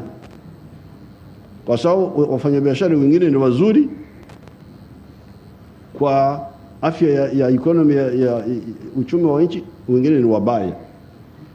These were the national bourgeoisie, the comprador bourgeoisie, the petty bourgeoisie, and the bureaucratic bourgeoisie. Of all these, the positive bourgeoisie were the national bourgeoisie, that part of the middle class that works to retain blood in Uganda and also to get blood from other countries, legitimately and equitably, to strengthen our economy. These are commercial farmers, manufacturers, service providers for activities that either substitute imports or promote exports. The bad elements are the comprador bourgeoisie, those who work for foreign interests in our economies in lines of business such as Ugandans could take up. These are mainly importers, commission agents, etc. A commission agent iko hapa kuuza bidhaa za wengine. How will he help our economy? The other dangerous group are the bureaucratic bourgeoisie, e.g. the civil servants. These are divorced from production, but are paid by the government and never bother to find out how the government gets the money, nor do they care about the rest of the citizens since they are paid whatever happens. The middle class we need are the national bourgeoisie, the commercial farmers, the manufacturers for imports and import substitution, export promotion, and service providers that either save or earn foreign exchange. Coming to the East African oil pipeline and the business opportunities it offers, I first declare that I have never been intoxicated by oil. Uganda discovered petroleum in 2006. It is now 15 years, but the oil has not been pumped out of the ground. Yet the economy of Uganda is growing. Japan is the 3rd richest country in the world, but it has no oil, no minerals, and no agriculture.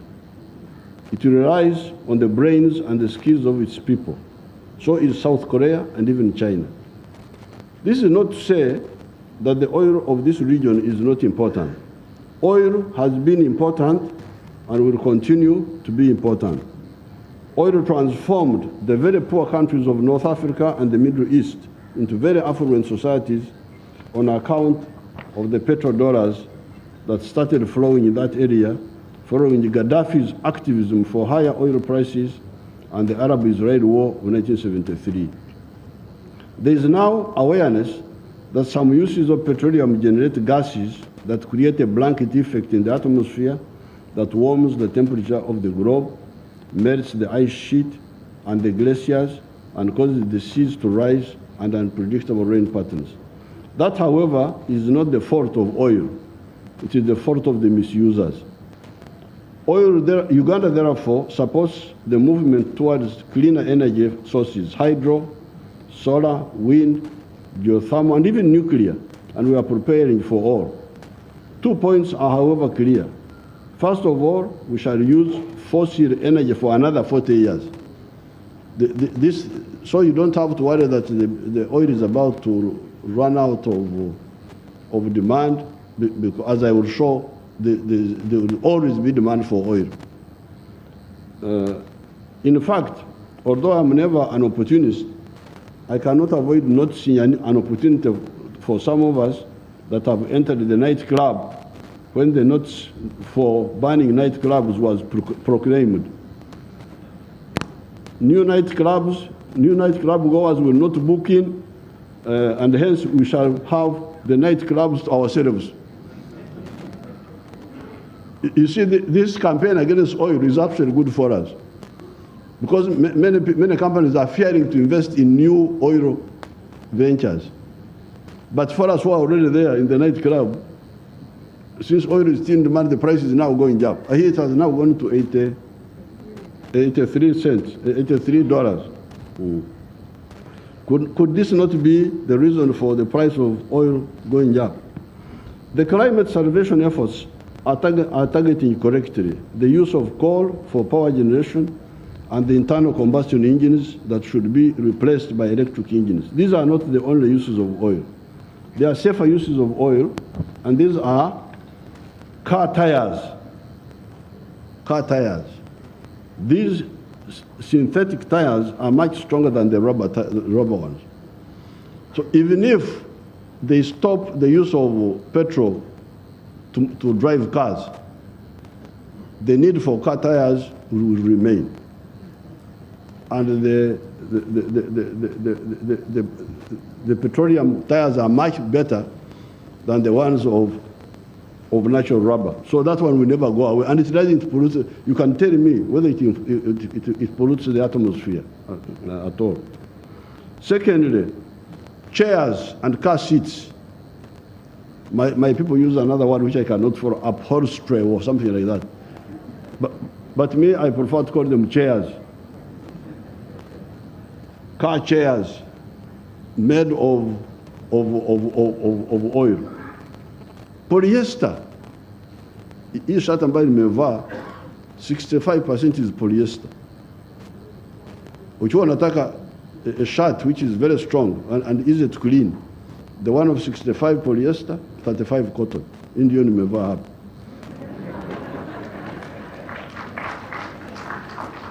So the demand for polyester will not go away and should not go away, and it's not a problem to the environment.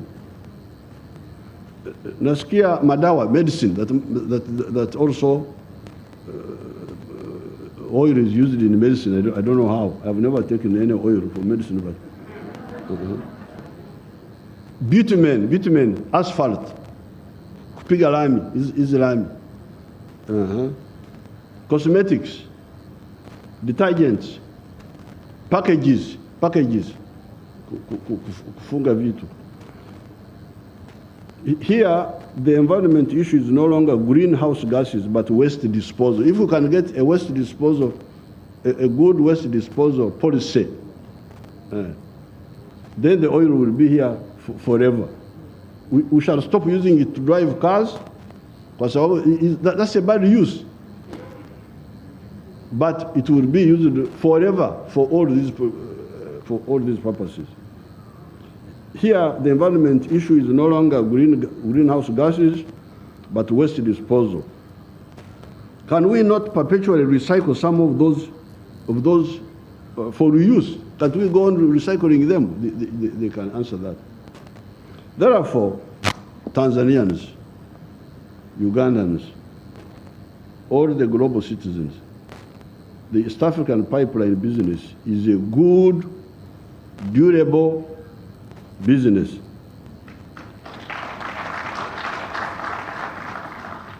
It will create jobs during construction. Last night at yesterday in the press conference, we saw that the pipeline would take $1.3 billion, but 600 million of that is for under construction. And then the other 270 something is on the factory which they will put in Uganda to heat the sections and so on. And then internal transport. So almost 900 million will be spent, mainly in Tanzania actually, because the portion of Uganda is small. But I don't mind because many of my relatives are in Tanzania, so.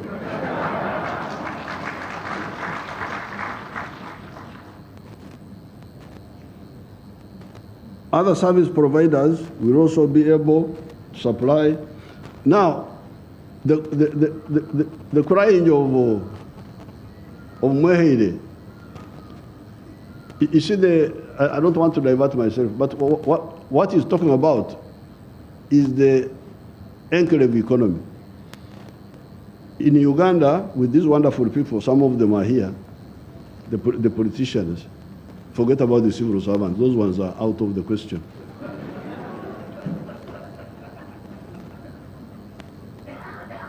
Kwa sababu hawajasikia, do you call it injili, the gospel? Hawa watumishi wa serikali hawajasikia injili ya ukombozi. So I don't even quarrel with them because they are not part of me.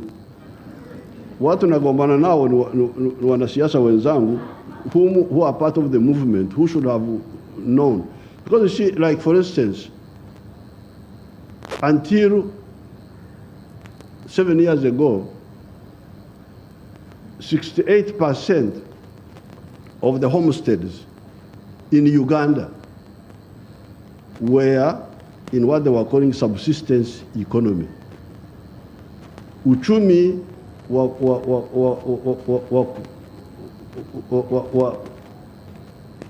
to produce for the stomach only. Uchumi wa kuzalisha mali ya tumbo peke yake. 68%.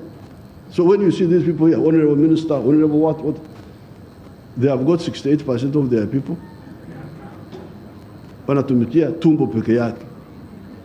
So what this young man is saying, this Mwehiri is the son of my schoolmate.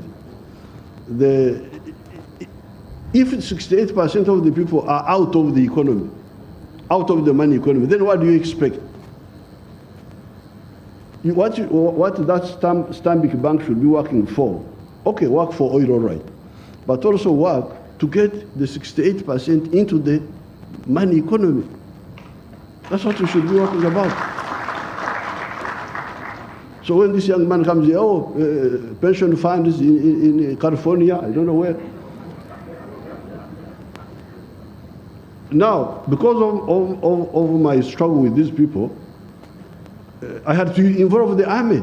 The army, chukua mbegu kwa wale watu ambao wamelala, waanze kulima kahawa. Because of that struggle now, recently, they brought a new, you call it takwimu? Is it called takwimu? Statistics. They brought a new takwimu to her. Now, manyumba, these are households. Manyumba ambayo bado yanalala ni 39 kwa 100 from 68. You can imagine. Up to 2013, when I involved the army, 68% of the Ugandans were just watazamaji wa mpira. As far as the economy is concerned. So now how can you bring pipeline, what? But how will they come? They're outside. You should bring them in. That's why I had to involve the army to kuchukua mbegu ya kahawa, ya matunda. We called it Operation Wealth Creation.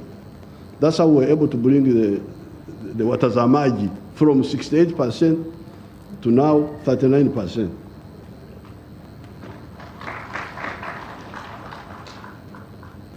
So I think we should look at that along all this whole pipeline. That's what I was discussing with Her Excellency yesterday about mifugo. Kwa mfano,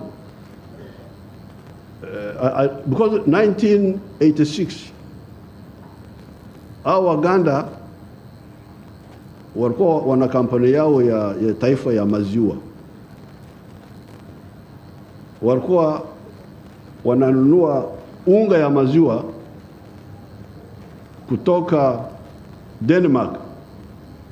Wanaleta unga ya maziwa, kufika pale Kampala, wanaweka maji ya Victoria, wanapaka chapa, Uganda Dairy Corporation. The only Ugandan thing there was maji.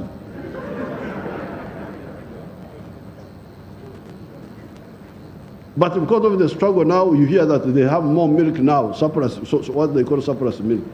So I think here along this route, if there are people who are just asleep, manyumba, we should wake them up, produce maziwa, so that maziwa, chakula, so that they sell to these, to our wafanyakazi. I'm about to finish. I'm very sorry, Your Excellency.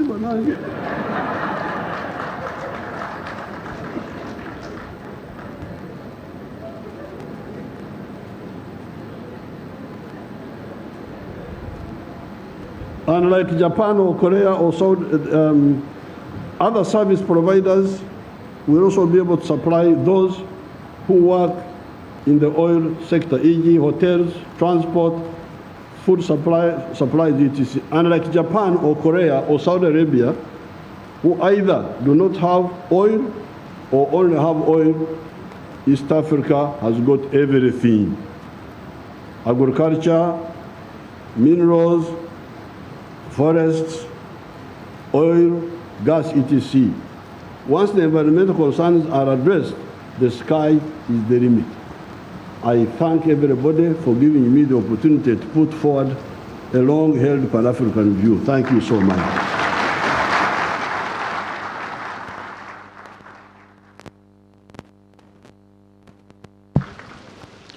Asante sana Mheshimiwa Yoweri Kaguta Museveni, Rais wa Jamhuri ya Uganda. Kwa mara nyingine tena niombe tumpigie makofi Mheshimiwa Rais.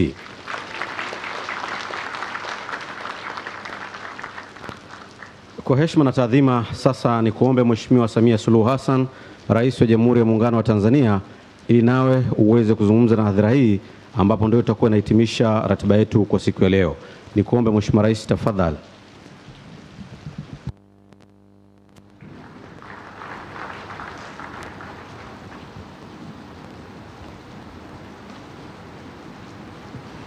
Nakushukuru MC. Ndugu zangu washiriki, baada ya lecture ile ya General Museveni, nadhani nitasema kipi kipya, lakini kwa sababu nimeitwa, ngoja niongee.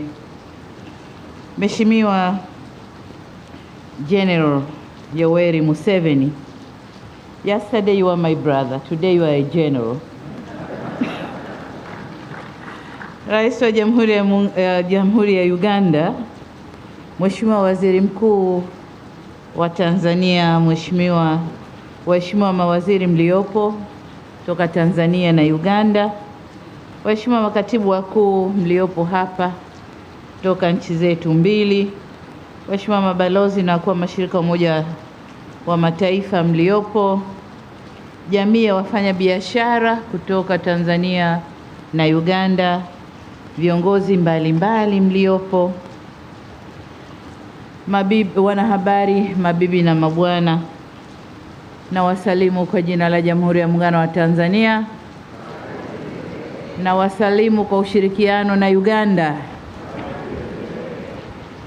Your Excellency, allow me at the outset to express my gratitude to you, Your Excellency, for taking time out of your busy schedule to be here today to participate in this business symposium, which focuses on the progress and development of the oil and gas sector, including the ECO project, as well as discussing the mechanisms and conducts business is being done in our two countries and how to promote it.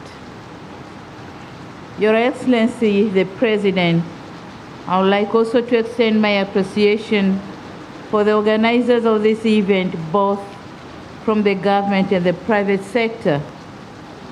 The event of this kind brings synergy between our two governments and the private sector community, who are part and parcel of our overall mission to have an equitable and developed society.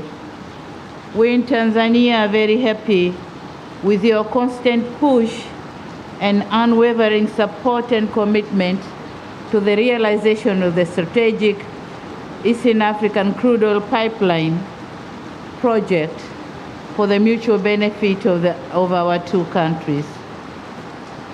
Your Excellency, as you are aware that over the years our countries have enjoyed excellent bilateral relations that have enabled close cooperation in various bilateral interventions. Our relationships and cooperation have remained even stronger during this challenging period of COVID-19 pandemic.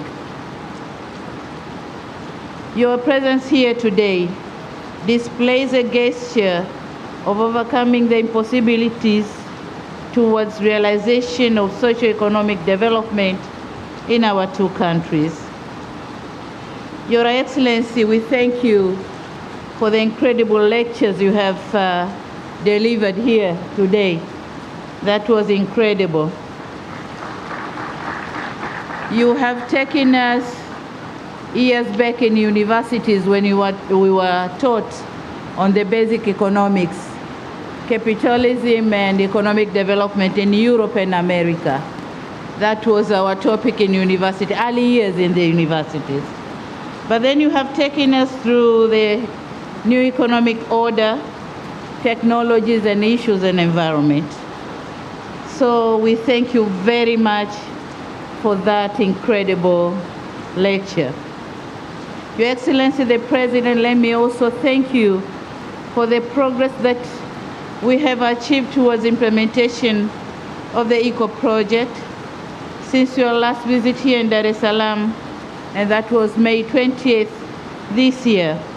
A number of key milestones have been achieved toward the implementation of the project. Since then, we have received stronger support from the Ugandan government to implement key issues that underpin the development of the project. I was curiously listening to the presentations of what was discussed yesterday, and I'm happy to note that our experts have agreed to explore more areas of cooperation in the sector. ECO project will mean less if other areas of mutual cooperation are not exhausted for mutual interest. So we are very happy, and I heard my Minister for Energy talking about the gas pipeline to Uganda, but also the LNG project here in Tanzania, which is going to add value to the ECO project. So thank you, the symposium members, for your meaningful discussions. I also wish to note that delegates were acquainted with the opportunities this project presents in both countries. Therefore, it is my humble request to all delegates from the private sector to see those opportunities for the benefits of our country. It is your time, and I report it is your time. You must be up for the opportunities. Our two governments are doing everything possible to make sure private sector and local communities benefits from presence of the ECO project and other projects as I have mentioned them. Mheshimiwa Rais, katika kukuza ushirikiano katika sekta ya mafuta na gesi, napenda kuwaarifu na kuwafahamisha wawekezaji na wafanyabiashara hususan Uganda kwa Wizara ya Viwanda na Biashara kupitia Taasisi ya Utafiti na Maendeleo ya Viwanda TIRDO ina uwezo wa kutoa huduma mbalimbali za kibobezi ikiwemo kufanya ukaguzi katika vifaa, bomba ya kuhifadhi na kusafirishia mafuta na gesi kwa kutumia non-destructive test, yani NDT, na inayoharibu destructive test. Kuchomelea ambako kwenye sekta hii ya mafuta na gesi kunahitaji weledi na umakini wa hali ya juu wakati wa ujenzi, usimamizi na marekebisho.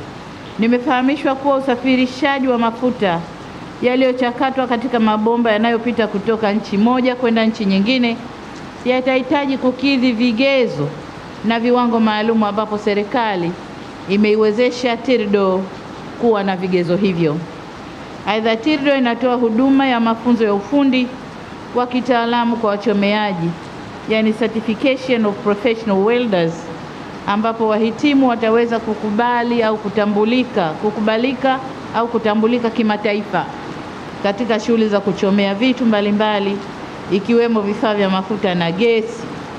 Na ni matumaini yetu kwamba kile kiwanda cha Igunga watakao kwenda kufanya kazi pale ni mafundi waliofundishwa na TIRDO. Na hapa Mheshimiwa Rais,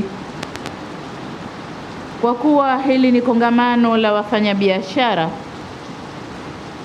hatuna budi kuzungumzia uwekezaji katika nyanja nyingine ili kufanya biashara ya mafuta iendane na biashara nyingine.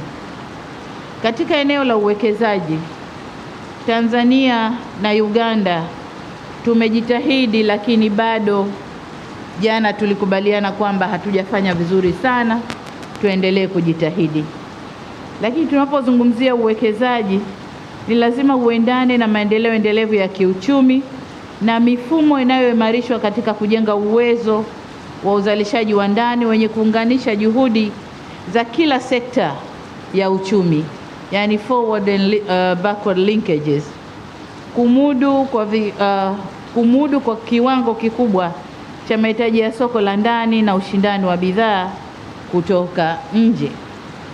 Nchi zetu zimejaliwa kuwa na rasilimali au maliasili nyingi ambazo hazijatumika ipasavyo. Amesema Mheshimiwa Rais hapa, kuwa na rasilimali au maliasili nyingi sio lazima uwe tajiri. Kwa hiyo sisi tunazo nyingi, lakini hatuko matajiri kwa sababu hatujazitumia ipasavyo kwa madhumuni ya kukuza uwekezaji.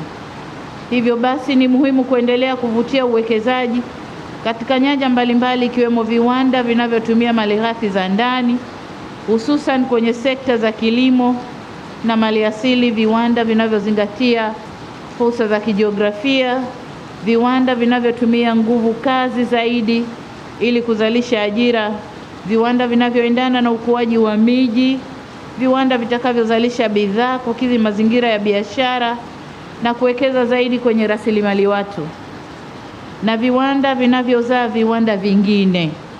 Viwanda hivyo ni kama vile vya mbolea na kemikali kama alivyovitaja Mheshimiwa Rais hapa, vinavyotokana na byproducts za mafuta lakini pia gesi.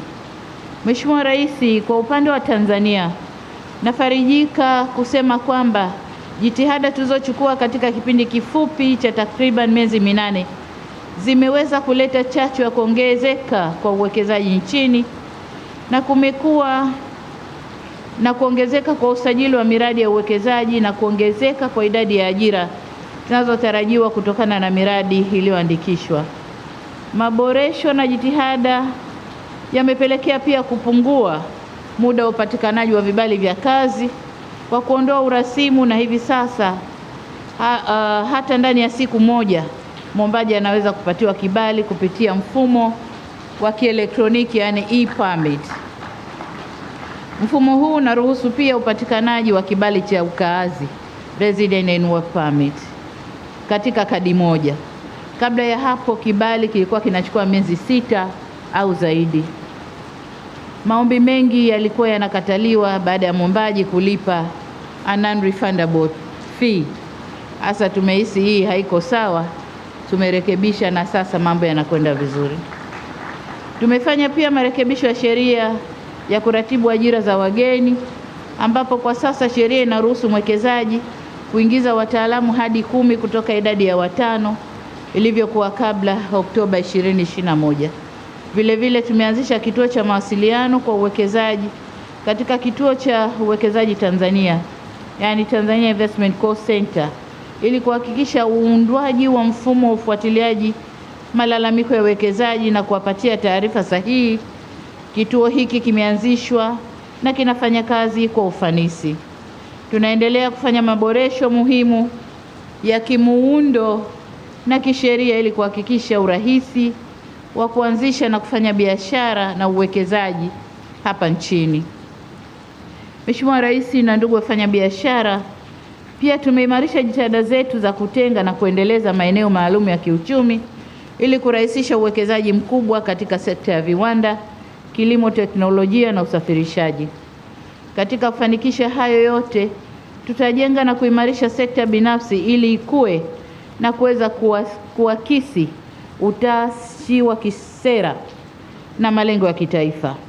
Hivyo sambamba na haki zinazotolewa, sekta binafsi ina wajibu wa kutekeleza majukumu yatakayoleta tija na kuweza kuendesha biashara kwa kufuata sheria, kanuni na taratibu za nchi, na hatimaye kuweza kulipa kodi na ada stahiki za serikali.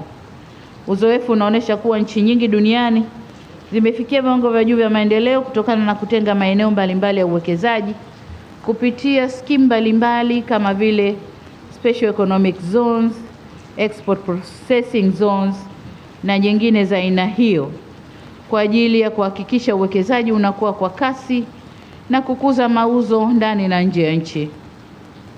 Tutaendelea kuhakikisha tunamaliza au kuondoa kabisa vikwazo vyote visivyo vya kikodi, yani non-tariff barriers, kuhakikisha usalama wa mitaji pamoja na uhakika wa kutengeneza faida kwa wawekezaji wanaowekeza Tanzania. Na kwa wafanya biashara wa Uganda, niwaambie kwamba hivi karibuni tutafungua ofisi ndogo ya mamlaka ya bandari mjini Kampala ili kusogeza huduma hizi karibu na nyinyi.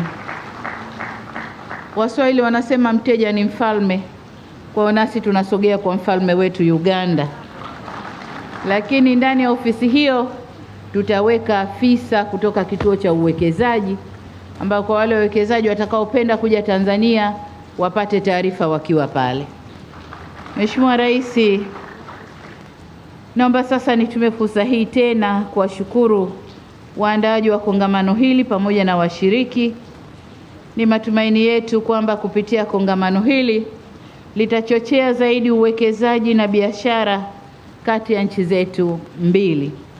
Hivyo naomba kuhamasisha wawekezaji kutoka Uganda kuja Tanzania na Watanzania waende Uganda, kwa sababu tumesema hapa kwamba mipaka iliyopo iliwekwa na wale watu kwa madhumuni ya utawala, lakini sisi tunaweka mipaka mipya ya mabomba ya gesi, ya mafuta, ya umeme, ya viwanda. Hiyo ndio mipaka yetu sasa.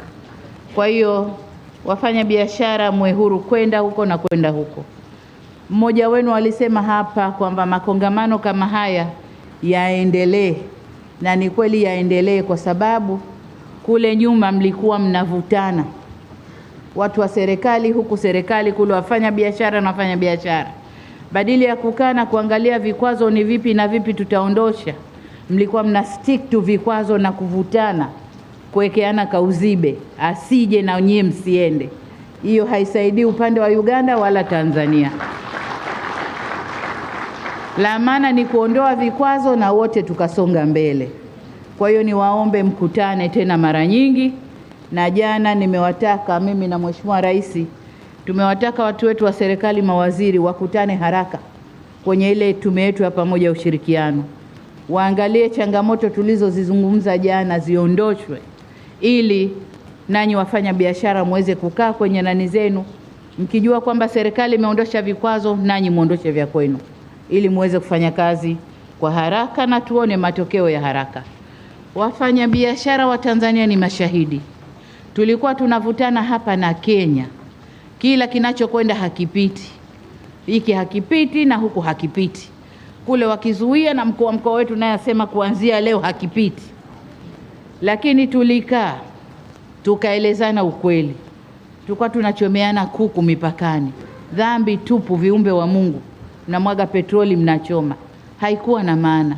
Lakini tumeondosha vikwazo, sasa biashara imekuwa mno. Ukiangalia figa za biashara Kenya na Tanzania imekuwa mno. Tunataka biashara ikakue kwa upande wa Uganda pia. Ikakue kwa upande ule pia. Mheshimiwa Rais amesema hapa aliomba sisi tununue sukari kwake. Lakini walisikia statement za waziri wetu kwamba hatutanunua, hatutakubali. Sasa that was nonsense. Mheshimiwa Rais, tutanunua sukari kutoka Uganda. Ndugu zangu, baada ya kusema hayo, niwashukuru na nimshukuru sana Mheshimiwa Rais kwa kuja kukubali kuwa nasi katika kongamano hili. Tunamshukuru kwa mambo mengi aliyotueleza. Kuna watoto wadogo wengi hapa ambao hawakupitia yale ambayo ameyaeleza, leo wameyajua. Naomba wote tukafanye kazi kwa pamoja, tuendeleze nchi zetu. Asanteni sana na Mungu awabariki. Asante sana. Asante sana Mheshimiwa Rais kwa hotuba hiyo. Naomba kwa mara nyingine tena tumpigie makofi Mheshimiwa Rais tafadhali. Mheshimiwa Rais, waheshimiwa marais, kwa niaba ya wafanyabiashara wa pande zote mbili, nichukue fursa hii kuwashukuru kwa kutenga muda wenu kwa kushiriki katika hafla hii ya ufungaji wa kongamano la wafanyabiashara wa Tanzania na Uganda. Na kwa hotuba hizo basi, Mheshimiwa Rais, na heshima sasa kusema kwamba ndio imetimisha hafla yetu kwa siku hii leo, na na heshima kuweza kuwaruhusu kuendelea na ratiba nyingine. Nashukuru sana na asanteni.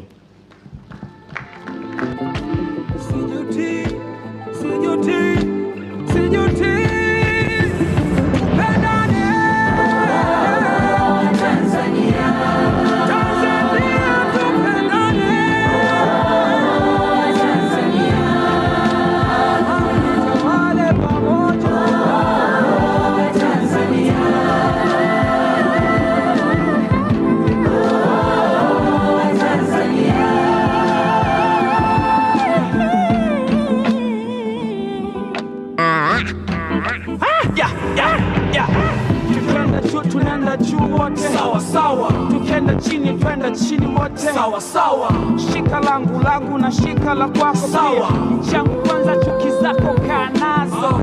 Mimi kando na uzalendo ndo mpango. TC, yeah. Kumekucha, tukaweze kwenda.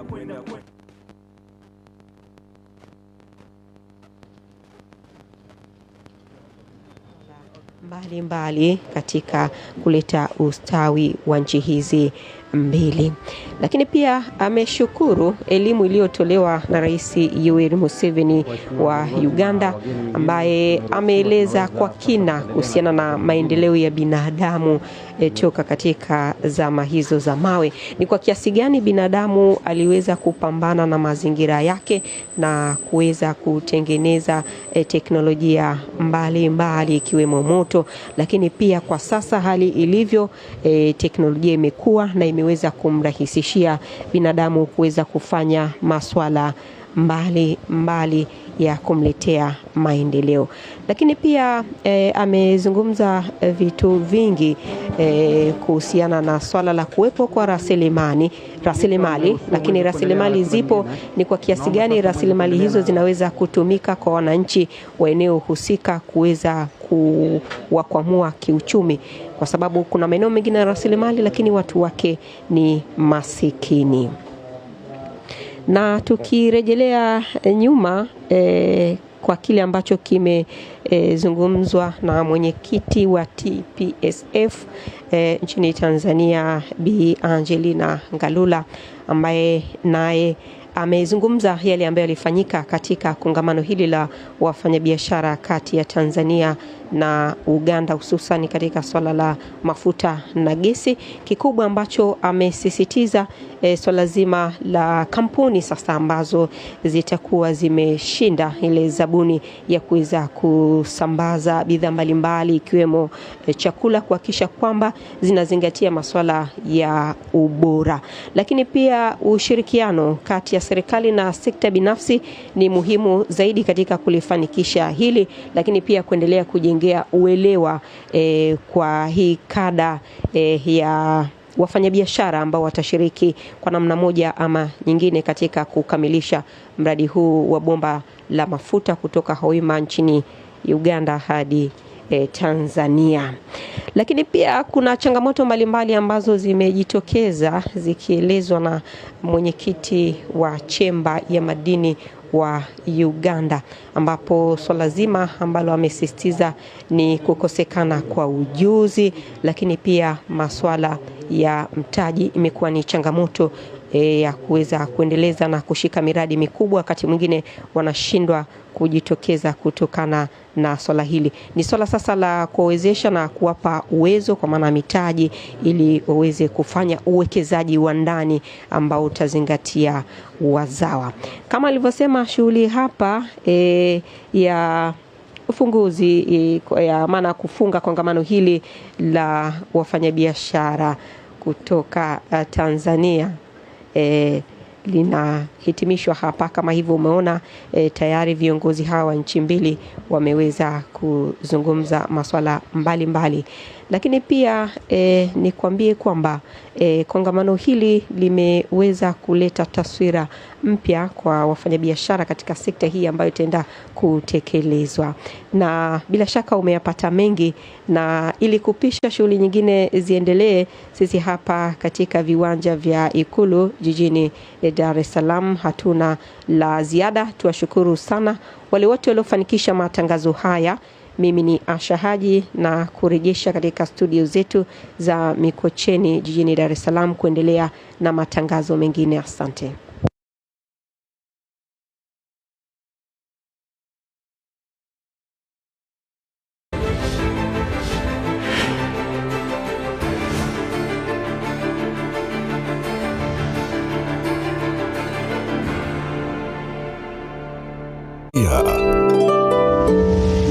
TBC1, ukweli na uhakika. Unaangalia